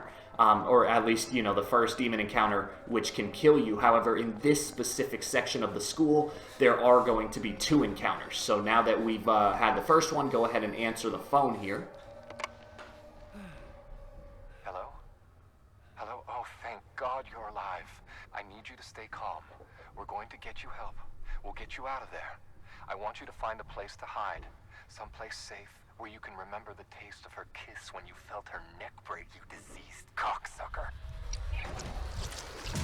Okay, so after that somewhat vulgar conversation on the phone, we're going to make our way back out of this room, and this is where the second demon encounter occurs. So you're going to turn left, go back into this hallway, and get ready. As soon as you go out of this door, just take an immediate left. Now, the demon is actually behind you. The demon right now, even though you can't see it, the demon is chasing me. So just once again, take the exact same path you took the first time, but now you'll see that little image of Jess hiding in the locker. So you're going to follow her into the locker, and now you can see that we are teleported back. And now what we're going to do, we're thrown right back into the action. Go ahead and shut this door. Wait for him to shoot this arrow here. Grab this bandage and jump out of the window. Now watch what I do here. I'm going to go slightly to the left, but I'm basically going to go all the way to the back of the map. You can see this little cabin right here. I'm going to turn around now, and instead of running, I'm just going to kind of sidestep my way along the back border of this map. So the reason I'm looking towards the center of the map is to make sure that if Nick and Laird try to sneak up on me, I'll know that where they are. But you can see all I'm doing here is I'm just on the very, very edge of the map, and I'm just kind of sidestepping my way to the right. And what you're going to do is you're going to look for this house right here with the window on the side. Now you can see that Nick and Laird, they're actually off in the distance. So what I'm going to do, I'm not even going to hesitate here. I'm just going to jump out of the window, go to the left of that tree. You might have seen there's a barbed wire stretched across in between those trees. And that was actually one of the things that killed me on one of my failed attempts. So make sure you go around the left of the tree. Now, I know that was all done pretty quickly. Again, I just want to emphasize the fact that this is my casual walkthrough. I am going to be doing a more in-depth walkthrough at a later date, so be prepared for that. That will definitely go into more detail on these tougher sections. Now, right here, you're going to approach this tree.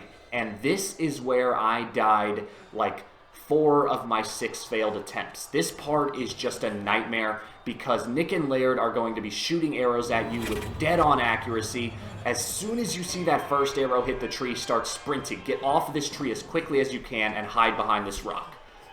Now, I'm just going to crouch here. And what I'm going to do is I'm going to trigger him to shoot at me. That way I can dodge it and run past him. So you can see him way off in the distance over here. So watch what I do. I'm going to kind of just poke my head out to the right. You can see him just barely over there off in the distance. He's going to shoot an arrow at me.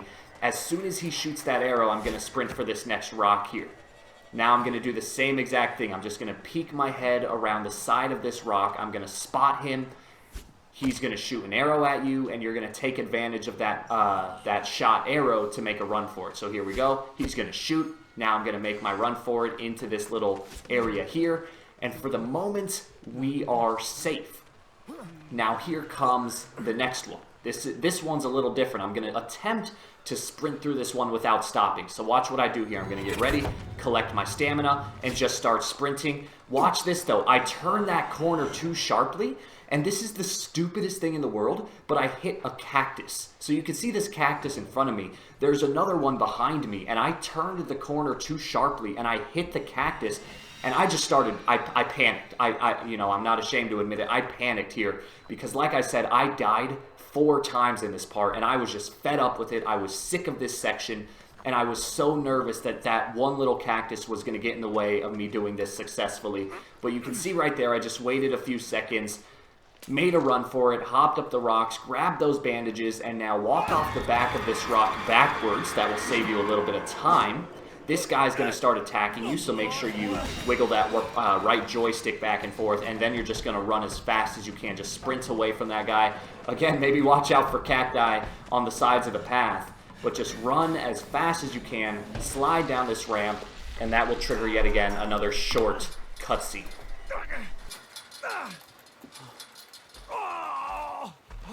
We have you. It's okay. Shh. We have you. The gospel isn't done yet. You will report your own resurrection. You will complete your gospel.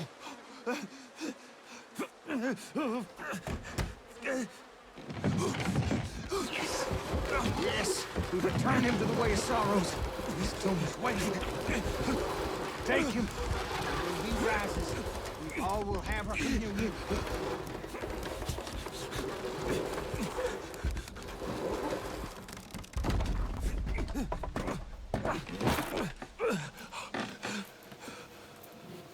Don't! Please don't! Please don't! Please!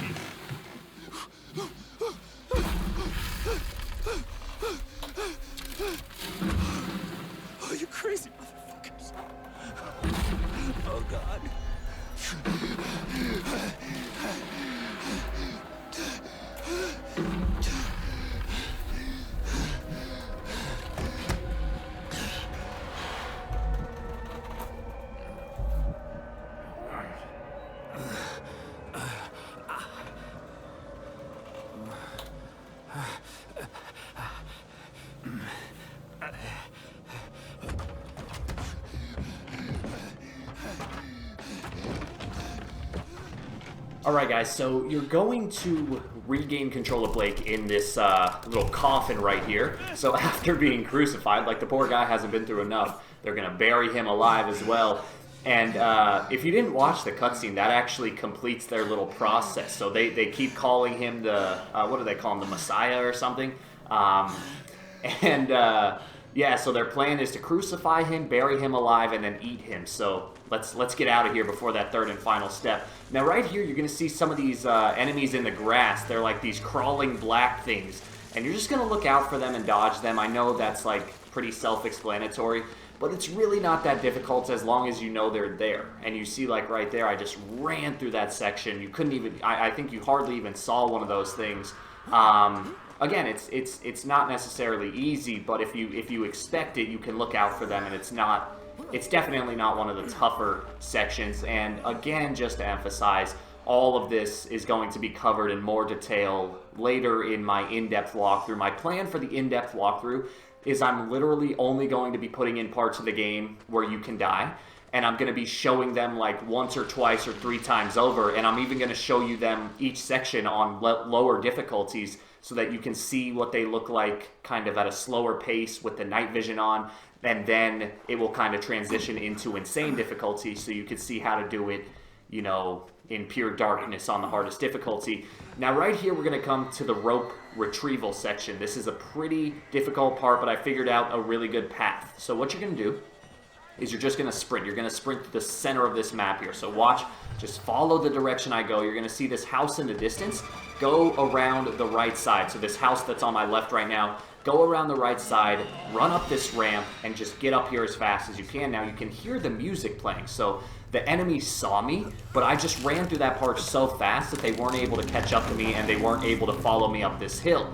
Now, it seems very odd that I would specify that you want to go around the right side of that house instead of the left side.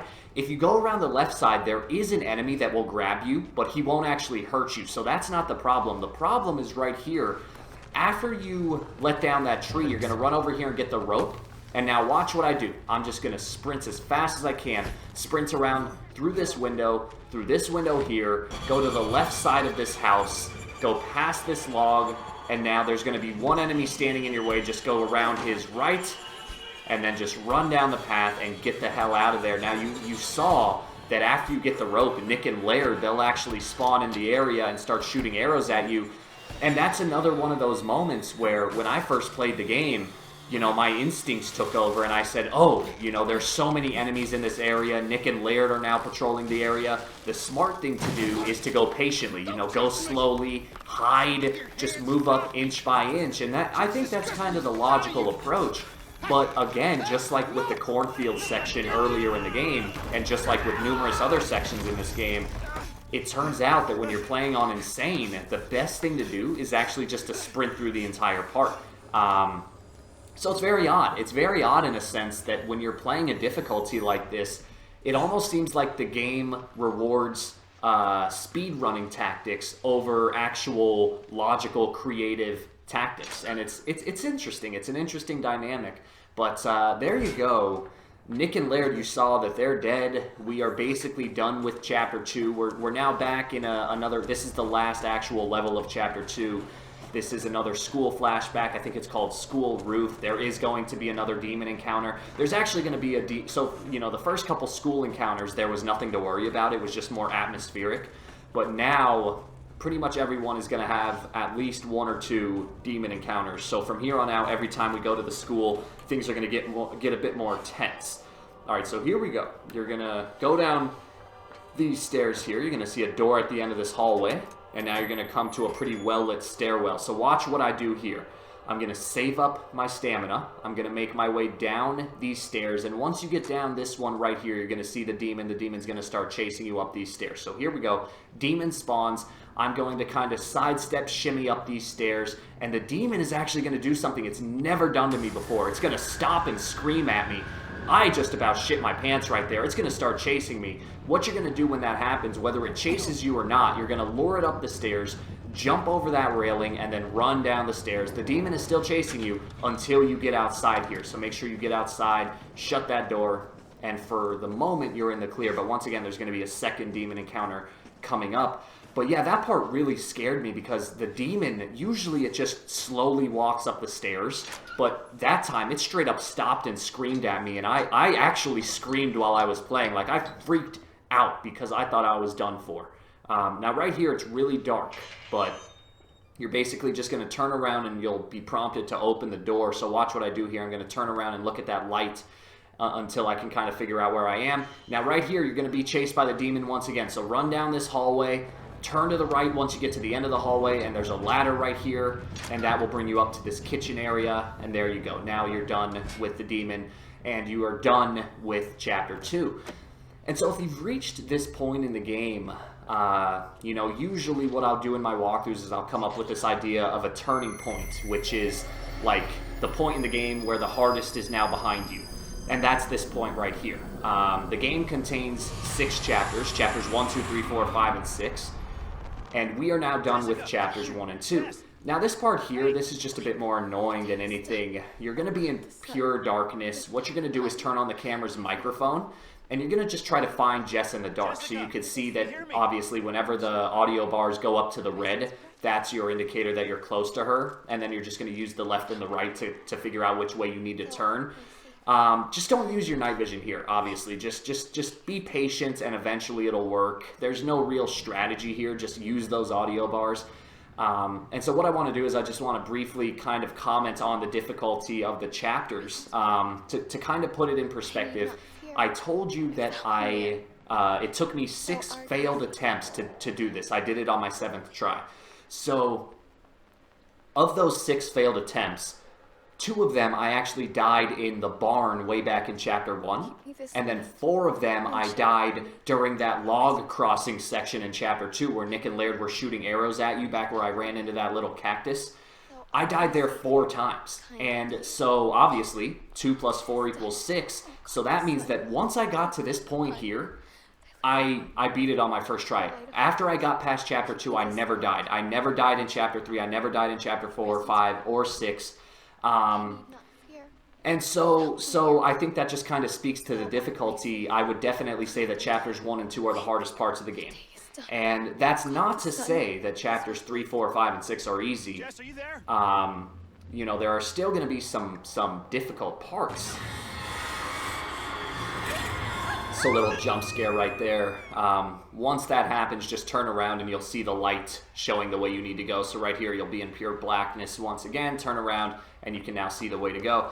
Now, I do want to... so watch this. I thought about editing this out, but I decided to keep it in for a very specific reason, just to prove a point. So watch what happens here. I'm in Chapter 3. I'm going to run to where I need to go. There's no danger here. Watch what happens. I'm running, and I got caught in the trees. So look what's happening right here. Blake is like caught. He's actually glitched. He's stuck in the trees, and I can't move. I can't get out of these trees. And I was freaking out right here because I thought the game glitched on me, and I was done. I thought I was going to have to start over. I mean, look at this. Blake is just like waving his arms around. He's legitimately stuck in these trees, and it's at this point where I almost lost it. Eventually what I did was I pulled out the camera and I just started tinkering with some of the other controls, and luckily I was able to get free. But right there, I think that's the perfect example of why permadeath is always a bad idea. Now, I'm going to talk about this, so I want to let you know that Chapter 3 is very easy. There's only 1 moment that can kill, or 2 moments that can kill you, and they both come later on. So don't worry about dying right here. Just kind of follow the path and do exactly what I'm doing, and you'll be fine. Chapter 3 is very short and very simple. Now, that example right there with me getting stuck in the trees, I think that's the perfect example of why permadeath is always a bad idea. Because look what happened.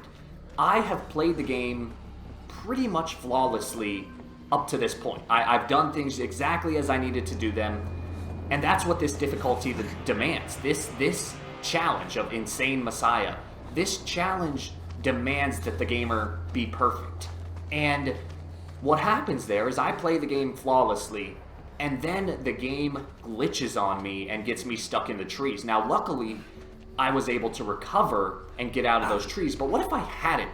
What if I hadn't been able to get out of those trees? I would have had to quit the game. And because this is permadeath, that's it. There's no checkpoints. You know, I'm done. I have to start from the beginning. And, you know, as a gamer, I am always open to admit when I'm at fault. You know, if I do something that gets me killed and I truly believe it's my fault, it's my fault. There's no excuse. I need to be a better player. There's no other, you know, there's no other way to say it. But when it's the game, and there are certain times when it's the game's fault, that's just inexcusable, you know? And the thing is, if I was playing the game on nightmare difficulty and I got stuck in the trees, well, it's no big deal, you know? It's kind of funny, actually. You can laugh at it, and you just sit there and you laugh about it, and then you restart the checkpoint, and you're good. No damage done.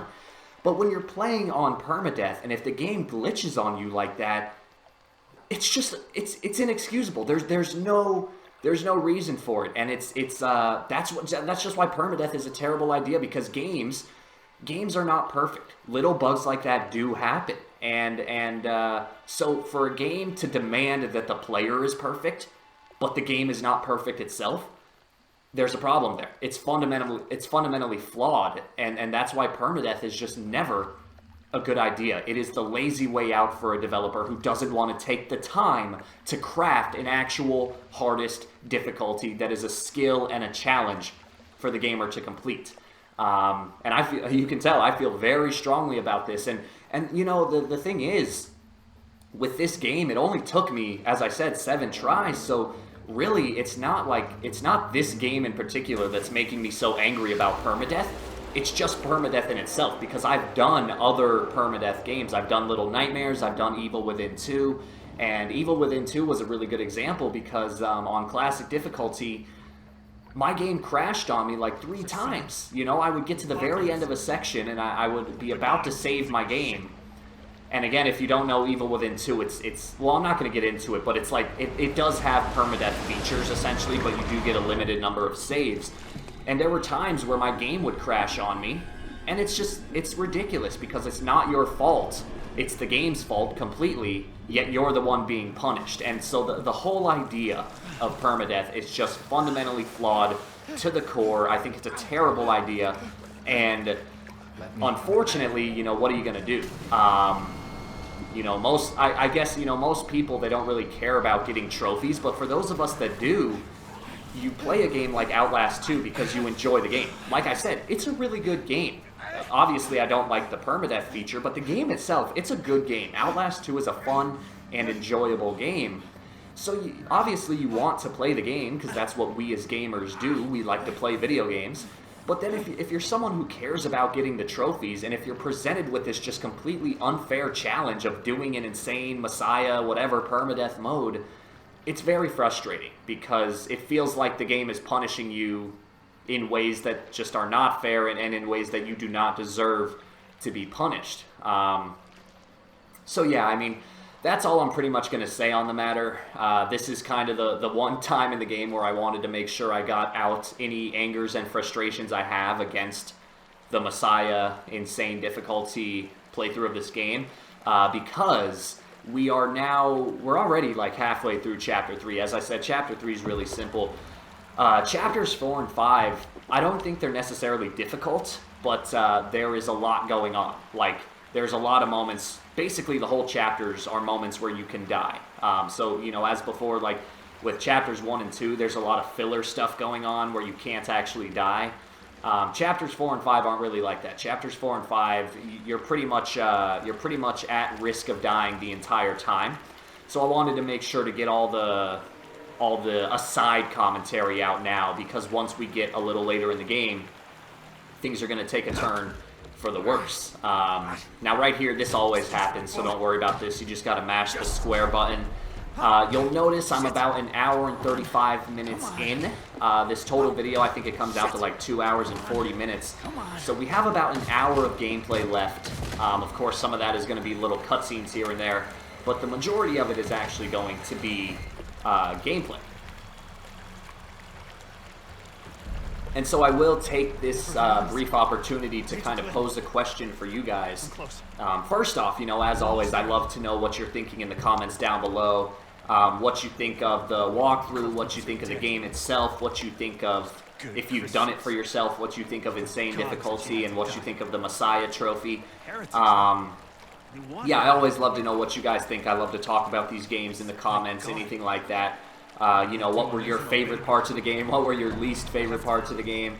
Yeah, I would love to know what you guys think overall, just about anything regarding this. But specifically, I would also love to know what your thoughts are on permadeath challenges. Obviously, I don't think they're a good idea. I think they're one of the worst features a video game can produce. But, you know, there are some people who perhaps like the permadeath challenge, and while I don't agree with you, I would love to still know why it is you do like the permadeath challenges. You know, no matter what you say, I doubt I'm going to change my mind, but that doesn't mean I'm you know, against hearing why other people like certain things. You know, it's just it's being a decent human being. I like to know why other people like things that I may not like. For example, Skyrim, you know, open world video games. I've said this a number of times on my channel.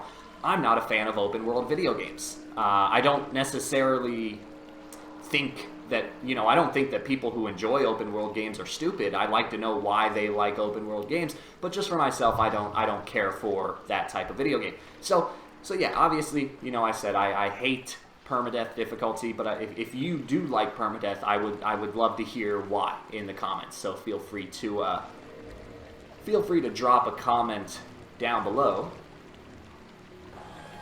Also, if you're new to the channel, you know, sometimes the majority of my comments, I actually get a lot of comments on my videos, and the majority of my comments are very supportive. People really like my content. They like how I present the material. And obviously, I like that, because why would I want to do things that people don't enjoy? But every once in a while, I'll get a comment from someone saying, like, Jesus, shut the hell up. Because I talk a lot. I talk a lot during my videos. I basically commentate over the entire game. And I've said this in the past. I like my walkthroughs to kind of have a podcast type feel. So when I need to, I will focus the commentary on, like, helpful strategies and advice. But during moments like this, where there's not a whole lot going on, I like to just talk about the game, my review, you know, just anything regarding the genre or the industry in general. And so yeah, if you're new to the channel, I hope you enjoy the way I do my commentary. And again, as always, you can let me know what you think of the commentary as well in the comments. But here we go. So now things are going to get a little more intense. This is where we actually need to focus on not dying. So you're going to cross this log here, and we're going to be running back to our little makeshift boat. But while we're doing that, a lot of heretics are going to spawn, and they're going to start chasing you.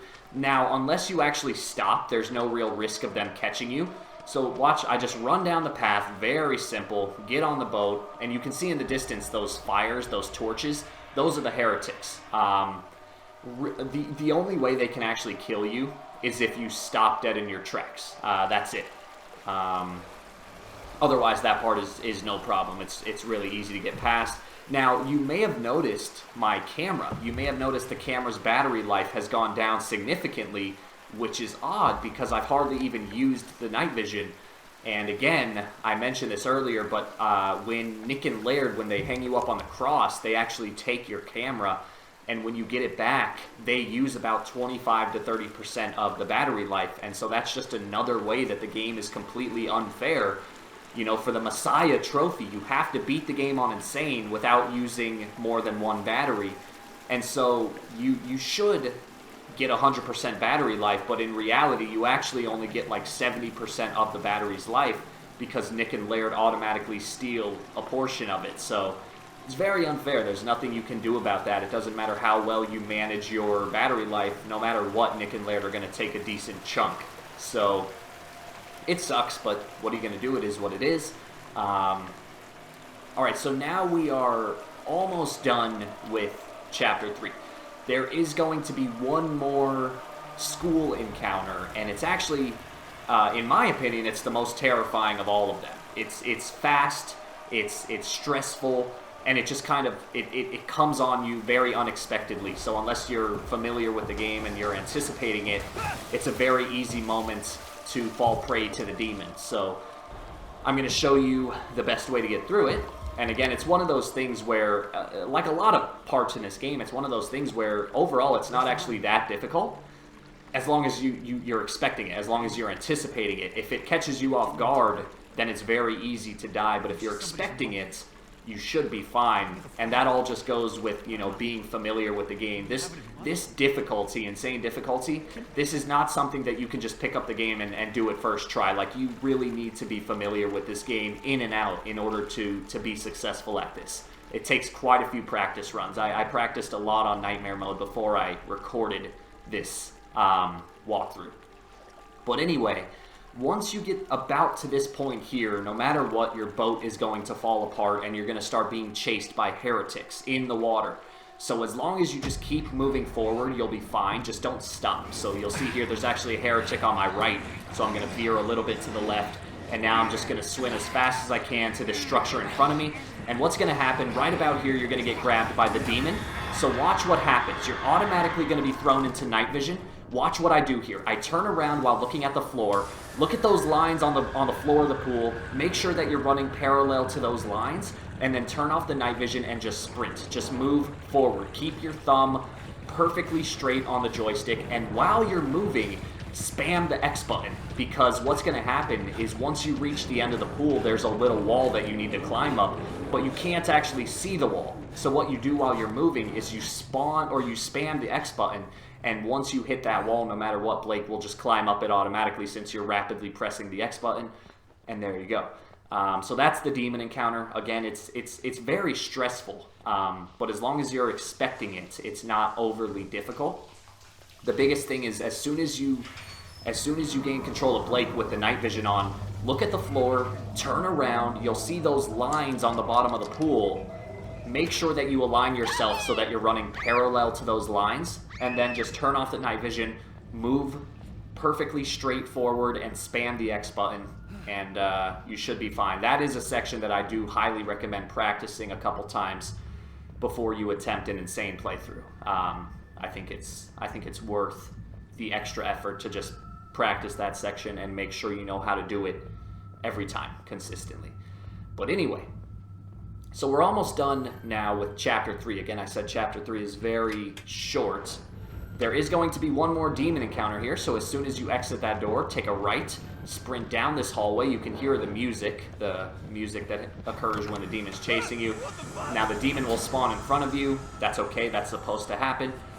And there you go. The chase is now over. This school section is now complete. You don't have to worry about the demon any longer. So, nothing too bad.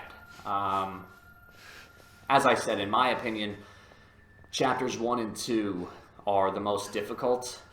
You know, chapters 3, 4, 5, and 6, they're not necessarily easy. There's still some tough and stressful parts, but I would argue that the toughest is now behind you for sure. Now, right here, actually, believe it or not, there's a fun little trophy you can get. So when the sprinklers are spraying down blood, what you do is you get a running start and you slide in the blood like a slip and slide, and there's actually a trophy for doing that, which is kind of funny.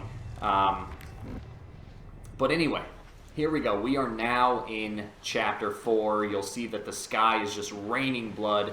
If you ever saw the remake of the movie Evil Dead, this always reminds me of the scene at the end of Evil Dead where it starts raining blood when the demon is about to spawn. So yeah, I really like this part because I really like that movie and it reminds me of the movie. But anyway, Chapter 4 is actually my favorite chapter of the game. It's basically all chase sequences. You're going to be running from the heretics a number of times. And like I said earlier in the game, there are two types of encounters. There are, I can't remember what I called them, but there are creative encounters and then there are chase encounters. And the chase encounters are actually easier because they're very consistent. The same thing will happen every time, and as long as you know the route that you need to run in, there's really no risk of dying. So go ahead and come into this room here. For the moment, you have nothing to worry about. There's nothing here that's going to kill you. You're going to be in kind of a dark situation right here, so watch what I do. You're going to want to focus and pinpoint on the small amount of light you have in this room. So you're going to go up the stairs here, and now watch what I do. Again, it's very dark, but you're going to cross this beam right here. Look to the right. So you're going to see the light coming from the right, and again, it's very dark. It's hard to see what I'm doing, but you're just going to kind of follow this path. There's one little thing that you need to shimmy around, and then at the end of this very dark corridor, there's a door that you open, and then you're going to make your way. You'll see this swinging chain, and that's when a jump scare is going to occur. We tried to get her back before the enemy cracks her womb, but they... Wait, Lynn? Have you seen her? They killed us. The lucky ones they killed. Get out. We have to leave. We have to go.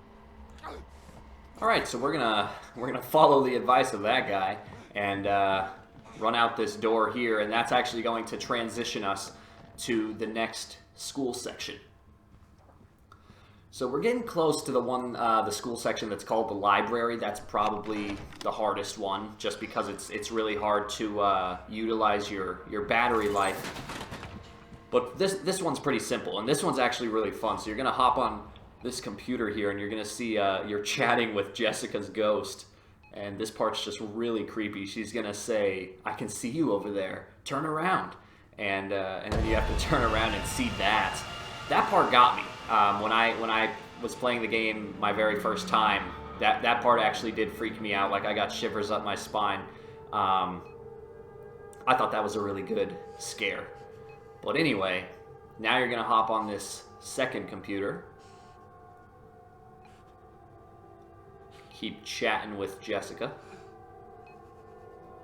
I like his username, Blake Against the Machine. That's funny. But anyway, now once the computer screens start flashing, you can leave the computer lab. I think I went the wrong way right here. Yeah, don't go through that door. Instead, take a right, and we're gonna have one demon chase here. So get ready. This one's pretty simple. This is one of the easier ones to deal with. So you can see Jessica down there. You don't really have to focus on her or worry about her. Instead, just keep running down this hallway. You'll notice I'm moving slowly, and that's because I'm just trying to conserve stamina. But also, I will admit that as I was playing, I slightly forgot which encounter this was, so I was unsure where the demon was going to come from, and so I was just kind of on the edge of my seat, trying to conserve stamina just in case the demon spawned without me expecting it. I could run away on time. But luckily for you, you know, you can watch this walkthrough and get the best of both worlds. You know exactly what's going to happen. So here we go. You're going to go down the stairs. You're going to come to a hallway, and this is where the demon's going to spawn. So make your way down the hallway, and as soon as you hear that music, that's when you know the demon's going to chase you. So inch your way forward. There we go. Jessica will scream. Turn around and just backtrack. Just run back the way you came. Take a right here through this door, then take a left. Sprint around this hallway here, turn the corner, and now this part is completely scripted, so there's nothing to worry about. And there you go. You are now done with another school encounter. I think if I remember correctly, there are one or two more. There's the library one, and I can't remember if the library one is the last one or not. I don't think... No. Okay, yeah, there are two. There are two more school encounters, I believe, and they're both kind of difficult, but we'll get to those when we get to those. So here we go. This is going to be the first heretic chase encounter, and this part's it's very stressful, but again, it's a chase encounter, which means it's always very consistent. The enemies will do the same thing every time.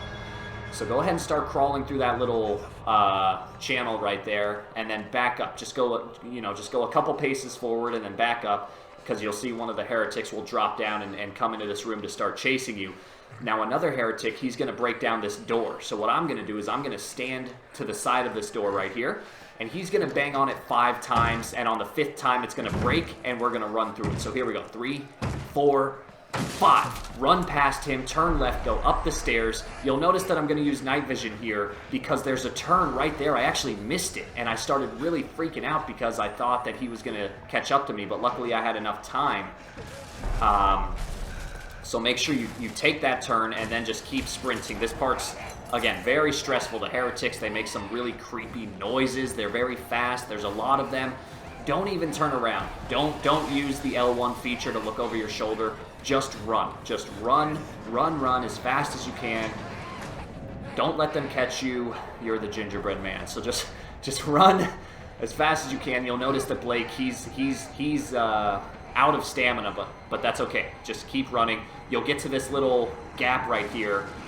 You're not out of the woods yet, though. As soon as you gain control of Blake, turn around, run over here to this shelf and start pushing it out of the way, because this heretic's going to start breaking the window. There you go. Jump out of this window here. And you are done with that chase. I think there's 3 heretic chases all in all, maybe 4 in this chapter. I think they're pretty fun. I don't think they're overly difficult. Like you see right there, I even messed up once and I was fine. So I don't think the heretic chases are very difficult. I actually think they're pretty fun. But obviously, if you're playing on Insane, that fun kind of goes away. Instead, they're just more stressful than anything. But so here we go. We are now at the library encounter. This is a hard one because it's the one that is going to demand the most night vision battery life from you. So for the time being, there's actually nothing to worry about. It's not until you get to the library that you're going to have to worry about the demon. So just go ahead and make your way, follow the path, enjoy the, well, I don't know if enjoy is the right word, but observe the haunting atmosphere. Now you can see the demon actually watching you through that door there. Again, nothing to worry about. And in fact, right here, you're gonna see one of my favorite scares of the game. So watch this right here. You see this shadow, this silhouette appear behind you, and you turn around and there's nothing there. And then there it is again. That part, I love that part. When I was playing the game for the first time, that part really freaked me out, and I thought it was just very well done. Really enjoyable sequence. But anyway, here we go. We are now at the library. You're going to go towards this door that is all lit up, and the demon's going to approach, but don't worry, it's not going to hurt you. So don't freak out here. Now watch what we do. This is very, very systematic. I'm going to show you how to do this and save the most battery life as possible. So watch. There are 3 shelves right here.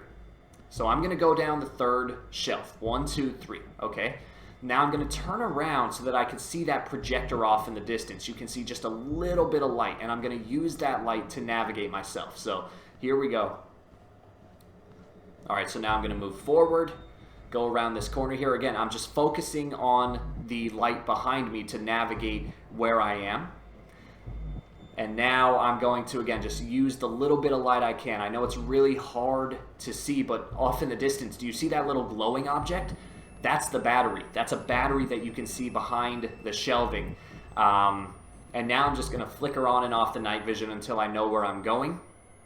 Now eventually you'll see this shelf here that's kind of, it's a little island. It's standing alone by itself. You'll see this table. Once you get to this table with the battery, this is when things get real. So here we go. The demon's going to start chasing you. I'm going to turn around and come to this corner right here. I'm going to turn off the camera, wait a couple seconds. The demon's going to come. I'm going to run around this shelf and then go the exact way the demon came from. And there you go. Now, once again, I just want to completely emphasize that this is a casual walkthrough. So everything you saw right there, probably not the most helpful because it's very dark and it's very hard to see what I'm actually doing. As I said, at a later date, I'm going to be publishing an in-depth walkthrough where I actually take you through that section piece by piece. I'm going to do it once in pure night vision, do it again. You know, I'm just going to do it a couple times so that you can see exactly what you need to do. So again, this is a casual walkthrough, more on the side of entertainment. But here we go. We're going to have one more demon chase here. So the demon's going to come at you from this direction right here. So I'm going to turn around and back up down this hallway. And as soon as you see Jessica in front of you, so there we go. The demon is now going to be chasing me. Notice how I have my camera out. I'm just going to flick on the night vision once so I know where the corner is. Shimmy behind this shelving right here. And there you go. That's the entire demon encounter. And now we're going to be kind of thrown back into the heat of Chapter 4. You can see those heretics trying to grab you through the wall. Now, for the time being, you are in the clear. this part is, it's very freaky because you can actually hear the heretics. You can hear the heretics like laughing and making noises, and it looks like they're really close to you, but in reality you have nothing to worry about, at least for the time being. So again, just navigate the darkness here. Try to pinpoint one source of light. You'll notice I did have to flash my night vision just very quickly because I forgot there was this thing that I had to duck under. And again, you can already see what I was saying. You know, I hardly ever used the night vision in chapters 1 and 2. But now that we're later in the game, this is where we definitely come to some parts where it's helpful to use it. And when you do have to use it, it's important to know you just kind of flick it on and off. Don't keep it on for too long. Now right here, I'm going to open this metal door, go through it, and I'm actually going to close it behind me. I don't think that's necessary, but if anything, it's just kind of a bit of peace of mind. Now right here, once you start interacting with this cart, you have to be quick here because the heretics are going to spawn. So push this cart out of the room, and then to the right, up against this fence right here. You can hear the heretics getting louder. They're about to drop down into this room. Jump over, and you'll see that the heretics are actually going to, they're going to drop down into that room behind me. Now, they're not going to chase you right here, so I'm just running because I wanted to run. But they're not actually chasing me at the moment, so don't overly freak out or anything. Just follow the path here. Again, nothing to really worry about. It's one of those things where even if you stood still, I don't think the heretics are going to chase you. But, like, why risk it? Just move. Just get the hell out of here. Now, you'll see a heretic off in the distance. Just wait a couple seconds for him to disappear before you start crossing this little gap here. And we are about to come to, I think, yet again, another school encounter. I actually can't remember, as familiar as I am with this game. Every once in a while I forget what sections are coming next. But you can see that heretic that was in front of us. He's now gone, so you don't have to worry about him. Go ahead and drop down here. Alright, so get ready to run. This is another heretic encounter. As soon as you gain control, back up and turn to the left and sprint. This one is very unforgiving, so sprint as fast as you can down this hallway, through the open door at the end, and then you're going to take a left. So here we go. Take a left, take a right, and as quickly as you can, get under one of these bathroom stalls. Now watch what I do here. You're going to hear this song start playing. You're going to stay in one stall. Make sure you're prone. Make sure you're lying down. And the demon is going to start banging on this door. And once it starts banging on the door, I'm going to crawl under to this stall right here. If you were to stay in that stall, the demon will break down the door, and I'm pretty sure you die. So what I'm going to do is I'm going to crawl over to this stall now, and I'm going to wait for him to start banging on that door. Once he starts banging on that door, what am I going to do? I'm just going to shimmy over here to the left, and I'm just going to rinse and repeat that process. I'm going to let him keep banging on the doors. So here we go. He's going to start banging on this door. I'm going to go over to this stall, and I'm just going to keep doing that until the song is over. So I think one thing you could do is you could wait until the demon breaks down the door and then make a run for it. But that's not what I'm going to do. I'm just going to wait here. You can see the demon has now gone away, and there you go. That's actually, if I remember correctly, that is the last demon encounter in the school. That is the last school section that can kill you. I'm not 100% sure, but I'm pretty sure that's the last school section that can kill you. So, if anything, I guess that's something to celebrate. And that's a pretty challenging one, just because while you're running away from the demon towards the bathroom, it's very close behind you. So you'll notice, again, I didn't even bother turning around to look over my shoulder. I just got the hell out of there as fast as I could. Now right here, I actually went the wrong way. You're supposed to go through that open door. Once you do turn left, it's hard to see here, but turn left and go down the end of this hallway, and then you're going to take a right. Go through these doors here, take another right. You don't have to hide. Now, once you get to this window, once again, take another right, go into this classroom, and interact with the paper on the desk. That will open up this path for you right here.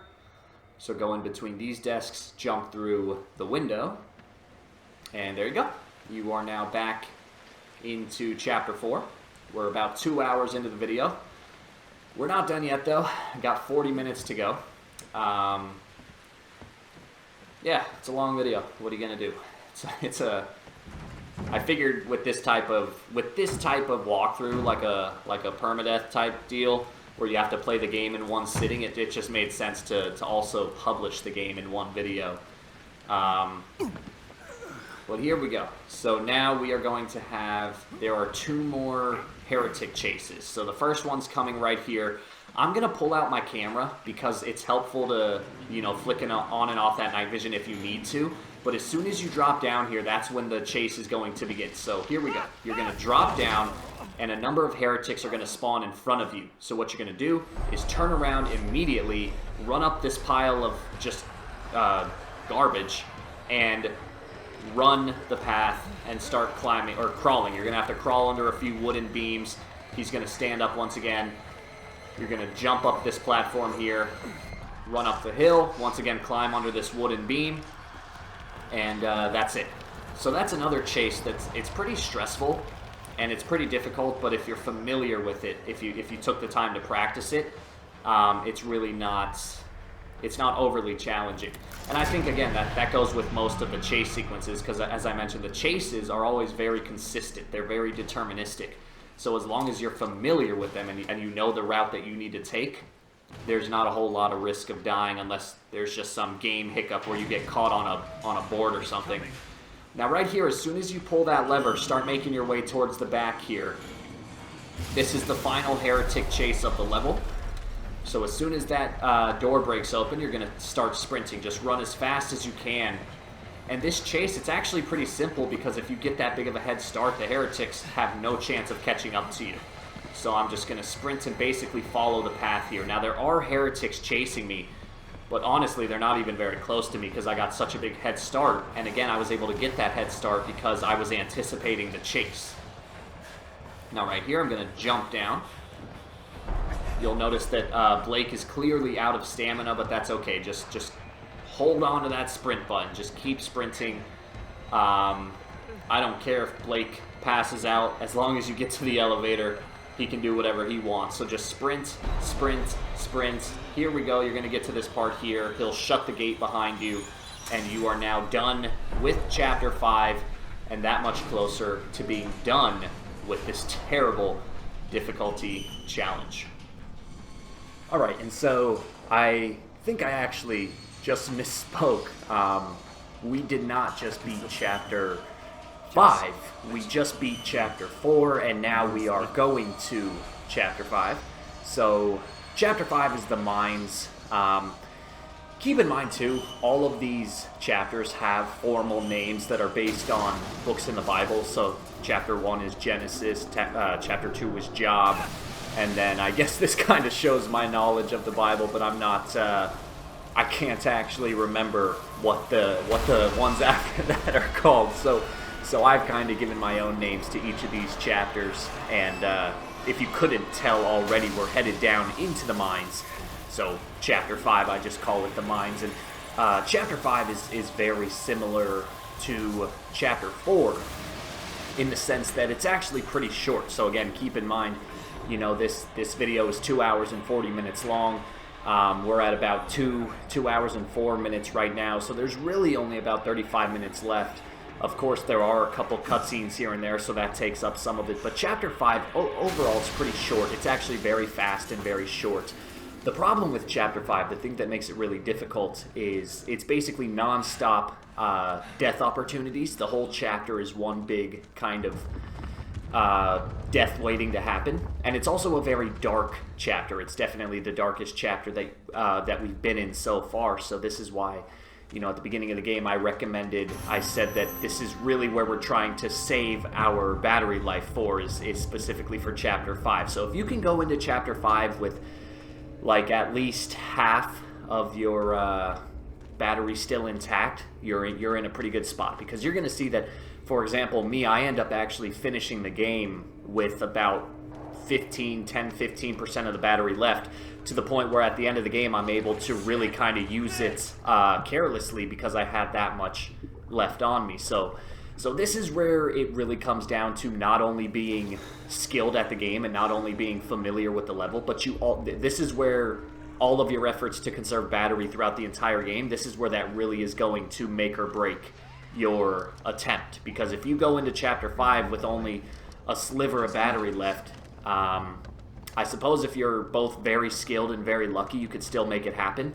But it's definitely going to be a bit harder. So anyway, right now we're going to approach what I consider to actually be the hardest part of the level, and that is the initial heretic encounter. So you're going to follow this path here. Now when you crawl into this dark tunnel, you're going to lose all vision, so spam the X button because you're going to reach a little barrier that you have to crawl up and you can't really see when it comes. So right here you see I was able to crawl up that just because I was spamming the X button.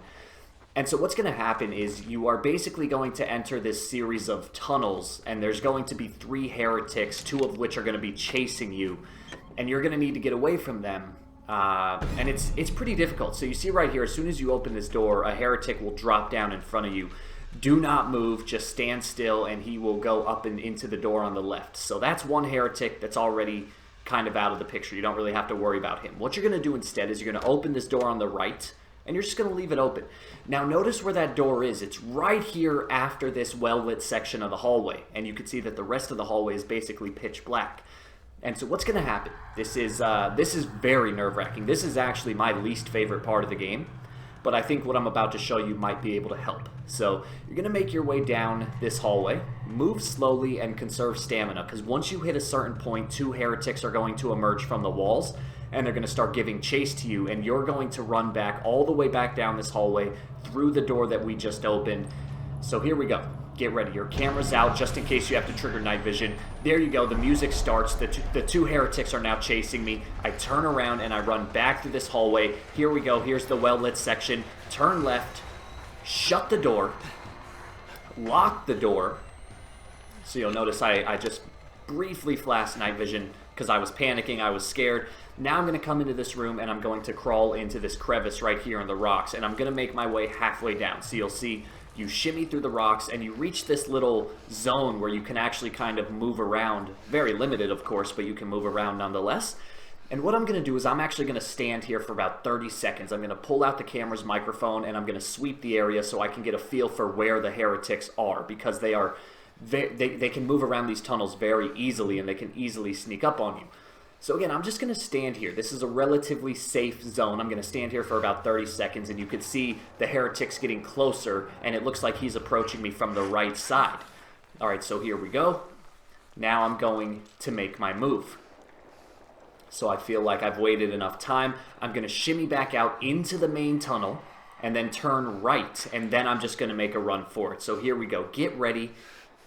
There shouldn't be any heretics in front of you if you've waited long enough. You can see I have a clear path. And there you go. I'm just going to sprint down the hallway unharmed. And that's the entire encounter. Now that's a very tough encounter. It's very nerve-wracking, but I will tell you that what you just saw, that approach that I just did, I practiced it about 4 separate times and never once did it fail me. So I feel like it's a pretty consistent way to do that. You know, with this walkthrough, I really didn't watch anybody else's walkthroughs on YouTube, so maybe some people already did that, maybe some didn't, but I do remember, and I don't want to drop names here because I don't want to sound like I'm dissing anyone, but there was one particular walkthrough that I did just glance at. I did just see, I was curious to know how they did that part. And they did it very similarly, but they recommended that you actually do it a bit differently and you let the heretics grab you. And I just was watching it and I felt like, while it might have worked for them, I felt like it was not a very consistent approach and I just didn't feel comfortable doing it myself. And so that's why I kind of adapted it and said, all right, I'm gonna change things up a bit. Alright, so anyway, right now, you can see I'm in a very dark tunnel, and I'm basically just crawling my way through. Again, it's all very dark, but you should just be able to crawl straight, and there's no obstacles in your way or anything. And eventually, you'll see a light at the end of the crawl space, so you'll be able to orient yourself. Now, we are getting close to the, I guess you would call it the Val boss fight. So if you remember, Val is this character that we met at the beginning of the game that stole Lynn, and this is going to be kind of our encounter with Val. And I call it a boss fight, but it's not It's not really a boss fight because you're not actually fighting Val. You're just kind of running away from Val in this very stressful water area. So again, I'm getting a little bit ahead of myself. We'll get there in due time. Before we get there, we are going to have one very brief cutscene, and then as soon as the cutscene ends, you're going to have to run away from Val. So right here, this part's a little tricky because again, I don't want to use night vision, and what happens is you make your way down this tunnel and some of the rocks actually collapse on you. So you're gonna see I spend about a good 20-30 seconds here just trying to figure out what the hell I'm doing, where the hell I'm going. Again, just don't use night vision. Just keep at it. And then once again, just to emphasize, I will be making an in-depth walkthrough at a later date where I'll go through this section once with night vision and then once without night vision, just so you can see exactly what the path looks like before you approach it yourself. But it's one of those things where if you just keep kind of trying and keep, you know, maybe try crouching, try crawling, just try a couple different things and you should be able to get through it. But yeah, the rocks are just kind of in your way, which makes it a bit difficult. But soon enough, I think right here I'm going to lay down, get past the stalactites that I needed to, and then you'll see this very dim light at the end. You'll go down, and that will start the cutscene. And again, remember, get ready to run as soon as the cutscene is over.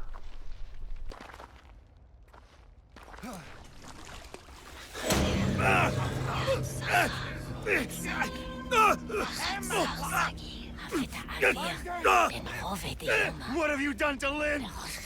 Where is she? We are creatures of appetite. I want to feel your hunger.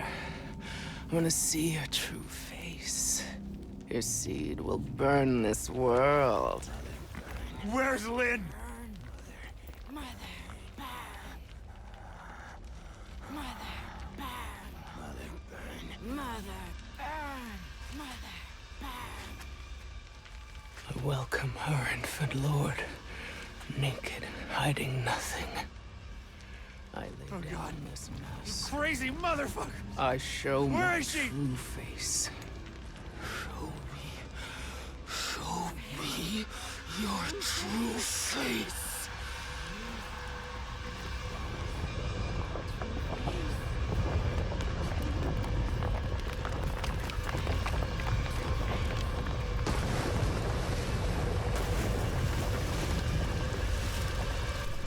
Alright, so as soon as that cutscene ends, you're going to be facing this tunnel here. Pull out your camera, but don't use the night vision right away. You're going to run to the end, take a right, now flash the night vision briefly, now take a left. Now you can turn it off because there's another light. Now take a right, and just run to the end of this hallway here.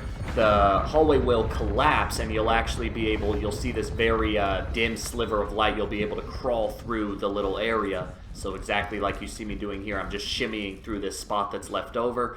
And that's the chase. So the chase is now complete. Yeah, the chase isn't very hard. It's just a matter of knowing where to go. So that path was right. I took a right, then a left, then a right, and then I crawled through the little shimmy space. And now right here, this is where we are going to get to the Val encounter. And what you're going to have to do here is you're going to have to pull two different switches in order to turn off these wires that are live and that are blocking our path. So what you're going to do first, you can get away without using night vision. Just use those sparking wires as your source of light.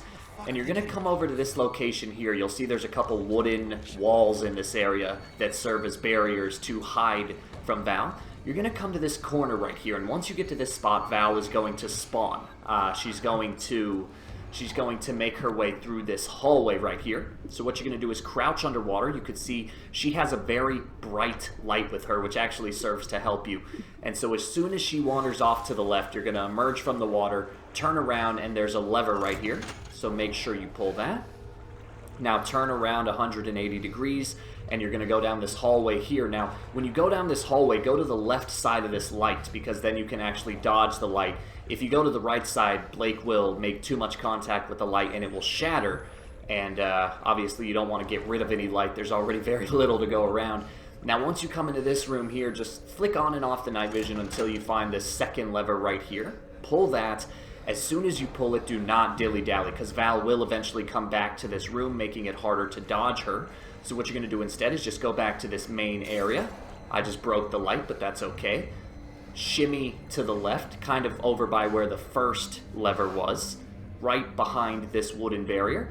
And you're just going to wait here a few seconds until Val gets closer. You can see her light off in the distance. Now here she comes. She's going to go investigate where I just pulled the second lever. So I'm going to shimmy under this little crawl space here, just like I did when I was pulling the first lever. Come up from the water. Now you might have to flash your night vision a little bit just to find where the tunnel is, since those wires are no longer live. But make your way through this tunnel, and then you can see at the end it's very well lit, so you can turn off the night vision, and there you go. So keep in mind, I do want to kind of emphasize that that all probably looked very easy, but it is a very stressful section. It is pretty predictable. In my experience, Val typically always does the same thing, so it's easy to plan and it's easy to be consistent in that approach. But nevertheless, when you're this far into the game, chances are your hands are shaking, your palms are sweating, you're nervous, and that does play a factor. So the Val boss fight, that is a section that's I highly recommend you practice a couple times on Nightmare difficulty. And, you know, I will say, so I've talked a bit about the developers of this game and how they seem to be kind of assholes, and the fact that they even threw a permadeath in here is just bullshit. But to give them credit, they did throw in a chapter select feature, which allows you to practice all of the sections you need to practice without having to continuously just play the game from start to finish. And that's big on their part. I will say I do appreciate that. That's a feature that I think would have... Actually, I can't remember. Was there a chapter select in the first Outlast game? I think there was, but I really can't remember. Either way, it doesn't matter if it was in Outlast 1 or not. I do kind of applaud them for throwing it into this game here. I think that's a very helpful feature in terms of practicing and preparing for this fight. Now, we're going to have one more chase encounter with Val, and this one is... I find it a bit odd, because a lot of people online say that it's very difficult, but I really didn't find it difficult. Even if you don't have a lot of night vision, I don't think it's that challenging. But what you're going to see is basically you're just going to be crawling away from her, very similar to how we were crawling away from the villagers back in Chapter 1. So as soon as you hear Val talk, run towards this little hole in the floor under the rocks right here, and you're going to begin crawling. And you're going to notice what I do is I just, every once in a while, I flick on the night vision just to make sure there's nothing in front of me. And every once in a while, you're going to come to a spot like this where Blake can actually kind of crouch instead of crawl. And that's why I like to flick on the night vision, just to make sure that I'm going the right way. And you're going to see a little later on, there's this point where Val, so right here you see there's this rock in the center of the room. I'm going to go around the right side of it to this little tunnel right here. And then what's going to happen is as you're crawling, Val will actually emerge from the left, and so that's when you have to forcibly turn yourself right. Now once that's done, run. Keep your night vision on. I don't care. It's this late in the game. You can afford to use it because you're going to have to crawl over these wooden planks here. You're going to drop down into this water. As soon as you drop down, you can turn off the night vision and run over towards that light. But do be careful because there are stalactites in your way, so it might be helpful just to use that night vision to make sure you're not running into them. But from here, it's the rest of it's pretty simple. You're just going to run through the water here, around this set of stalactites, and then up the ramp. Now, though, the one thing I want to point out, which is very odd about this section, is sometimes when you drop into the water, heretics will also drop into the water and they'll start chasing you, but sometimes they don't. And I would say, I think out of, like, maybe 6 times practicing this part, I think only 5 of the times, or sorry, I think only 1 of the times the heretics actually were chasing me. The other 5, there were no heretics chasing me, and like you can see right here, there are no heretics chasing me. You don't hear them, and I don't know how to explain that. I don't know why that is the case. Either way, whether the heretics are chasing you or not, you know, don't stick around to say, oh, I wonder if the heretics are chasing me. Just get out of there. You know, either way, just run, just move, because that's just the smart thing to do. It doesn't matter if the heretics are chasing you or not. You're just, you know, get the hell out of there as fast as you can. Again, you're so close. You're so far into the game.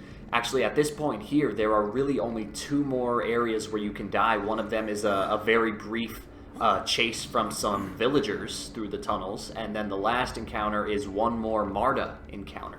So we're getting really close, and you want to make sure you can do everything possible not to die here. So for the time being, you are momentarily safe. There's nothing that's chasing you anymore. Instead, what you're going to do is you're going to make your way back. You should recognize this location. You're going to make, or it's very similar anyway, you're going to make your way down here, and Val is going to blow some pixie dust in your face or whatever, and you're going to kind of start tripping balls. But anyway, you're going to just make your way down this little path here. You could see Lynn off in the distance. They're getting ready for the birth. And that's going to trigger a very short cutscene. It's actually going to transport us back to the school. After the school transport, or sorry, after the school flashback, we are going to have one more chase. So do get ready for that. But here you go. You can enjoy this cutscene.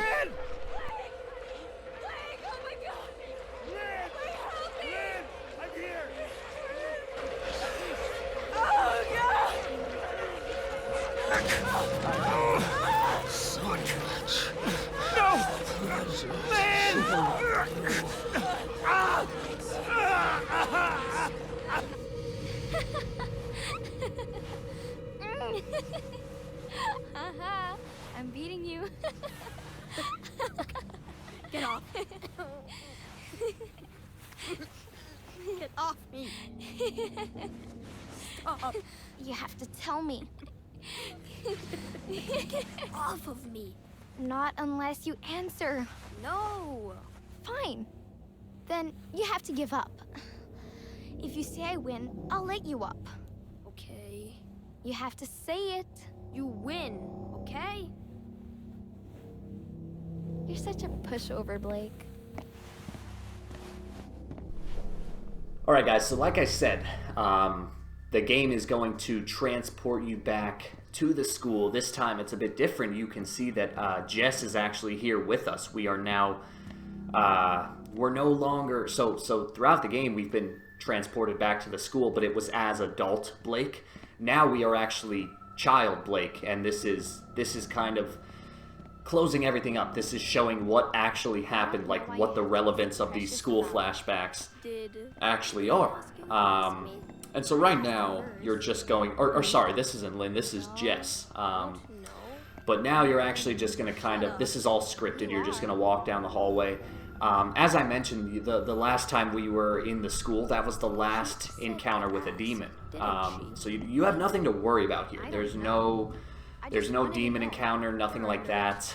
This is just a purely scripted walkthrough, literally walkthrough, as you can see Jess is holding your hand and walking you through the school. But yeah, we're almost done. So what's going to happen is you're going to make your way down these hallways even further. You're going to meet another character that's going to trigger a cutscene, kind of an important cutscene, I would say. And then from there, we are going to be kind of instantly transported back to the mines, and we're gonna have one more chase through the mines. You're gonna have to use a little bit of night vision, but not a lot. So it's okay if you really don't have a lot left to spare. And then after that, the rest of the game is all fairly simple. But so here you go. Continue down the hallways, and here is that last little cutscene I was talking about.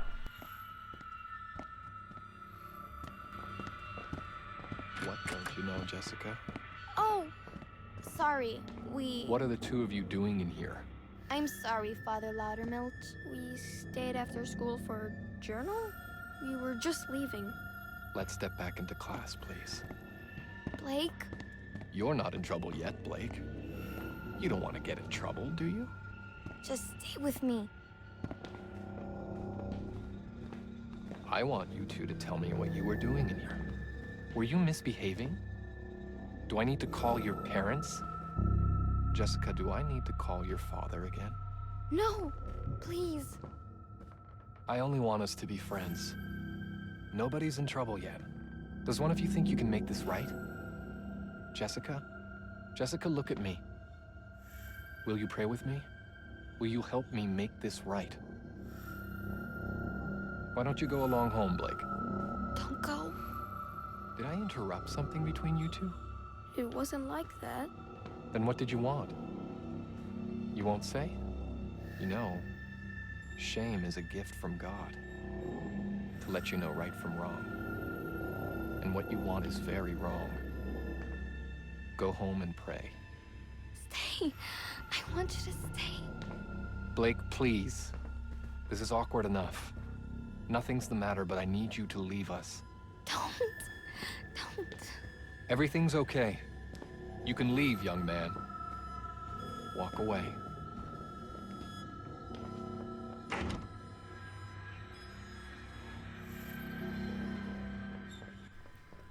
So we're not done with the school section just yet. We had to leave Jess with Father Laudermilch, and now we're going to run down this hallway here. And once you get to the end, you'll hear Jess scream. Now once that happens, turn back around, and you're just going to make your way back to the class. Jesus, Jess, you're hurting my ears.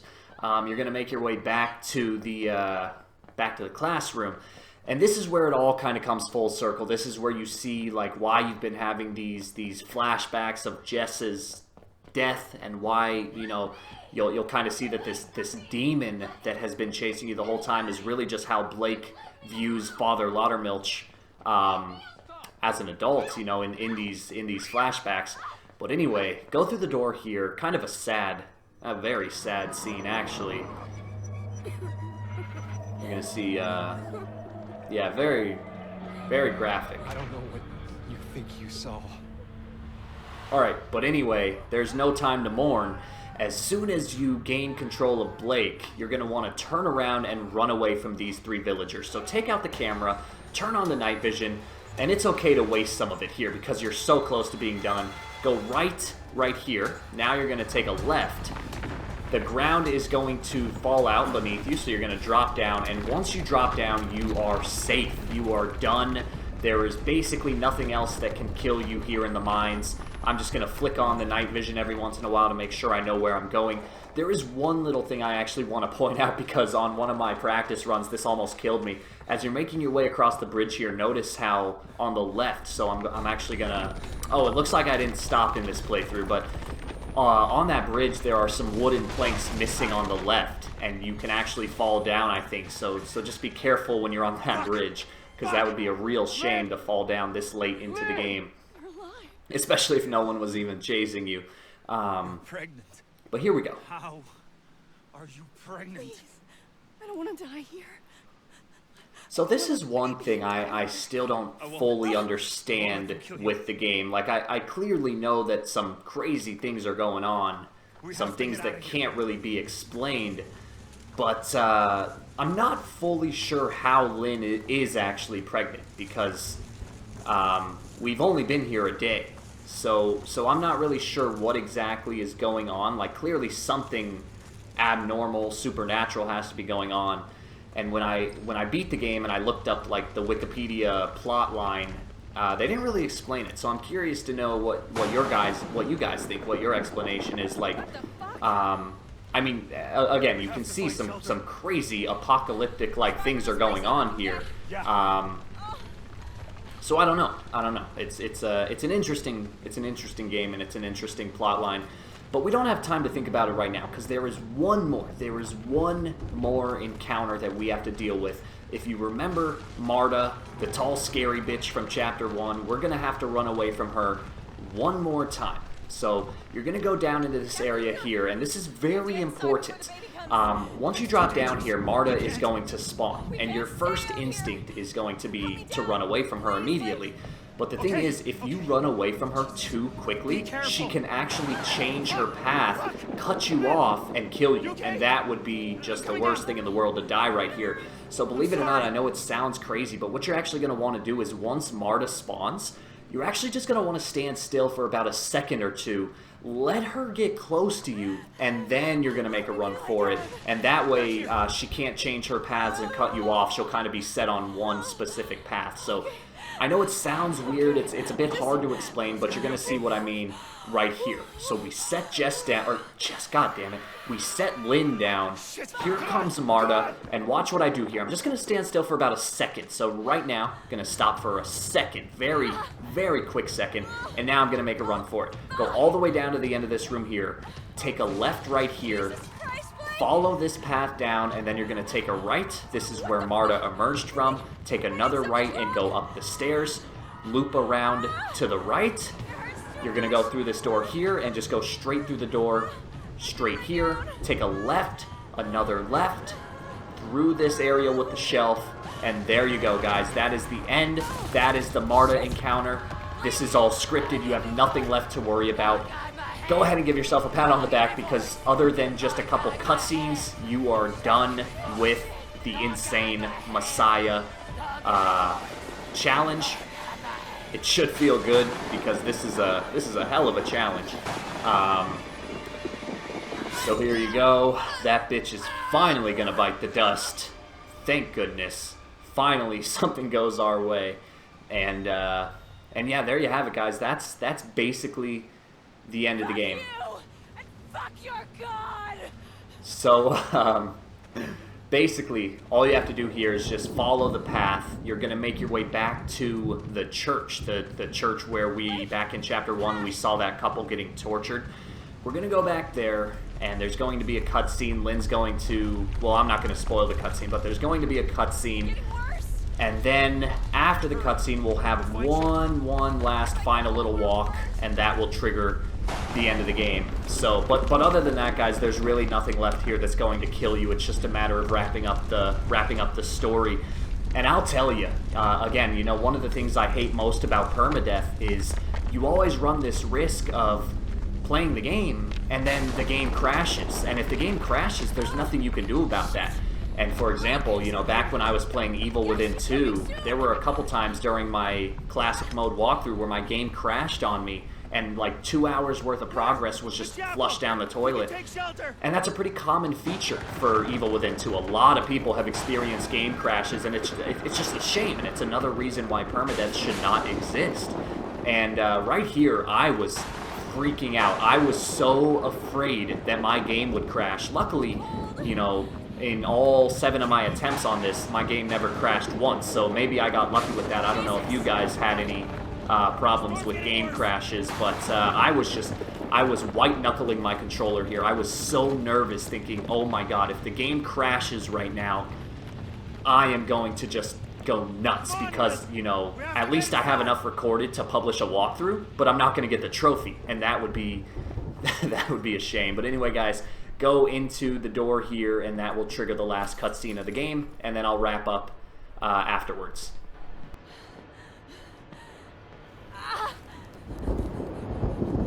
Oh shit! Shit! Oh. You need to lie down. I can't do this. You can do this. Oh god! Something's wrong. Just keep breathing. It feels like something's wrong. Ah! It hurts too much. I know, baby, I know. But you can do this, okay? Just keep breathing. Oh, fuck! Fuck! Ah! Oh god! Oh god! Keep breathing. It's Just going! push. Ah!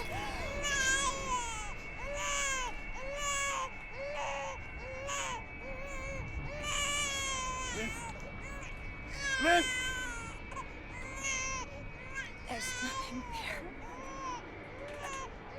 Oh, Jesus God. Lynn! Lynn! Lynn! No!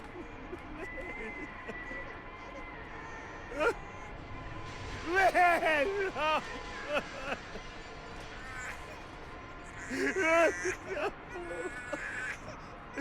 Lynn!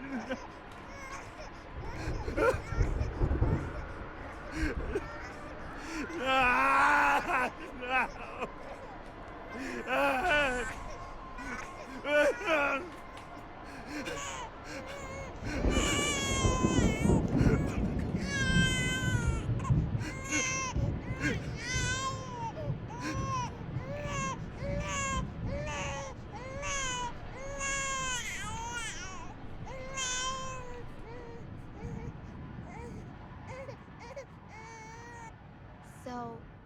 Lynn said you haven't even kissed her yet. What? Like in Beauty and the Beast? Oh, you mean drama. The play. We're saving for the, like, actual night. Uh-huh. We are. Okay. We, like, cheek kiss. So, like, is she your girlfriend? Tell me, or else. Or else what?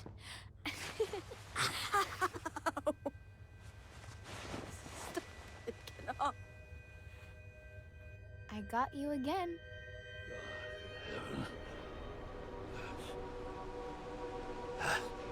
That's the child, isn't it? My God. We're taking care of my children. But yours, I am powerless again. The child's too strong already. You've murdered paradise.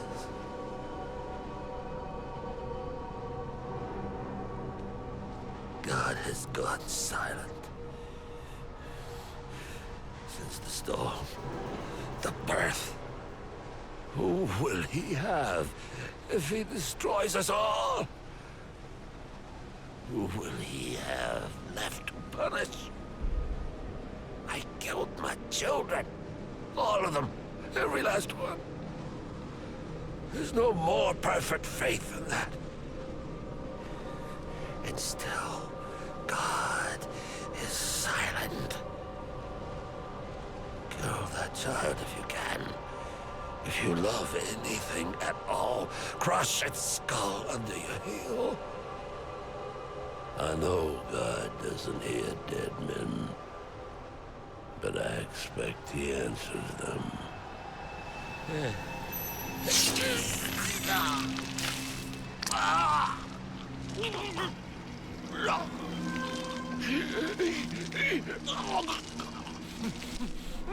Alright, so Noth is going to meet his end right here in a pretty graphic cutscene. It's kind of interesting because Noth is kind of like the main boss of this game, I guess, like the main antagonist, but we've never actually encountered him except for right here. Like, we did see him once in Chapter 1, but he didn't know we were watching. We saw him through the doors, but right there, that's the first time you actually see him, talk to him face to face, and sure enough, he kills himself. So kind of saves us a job.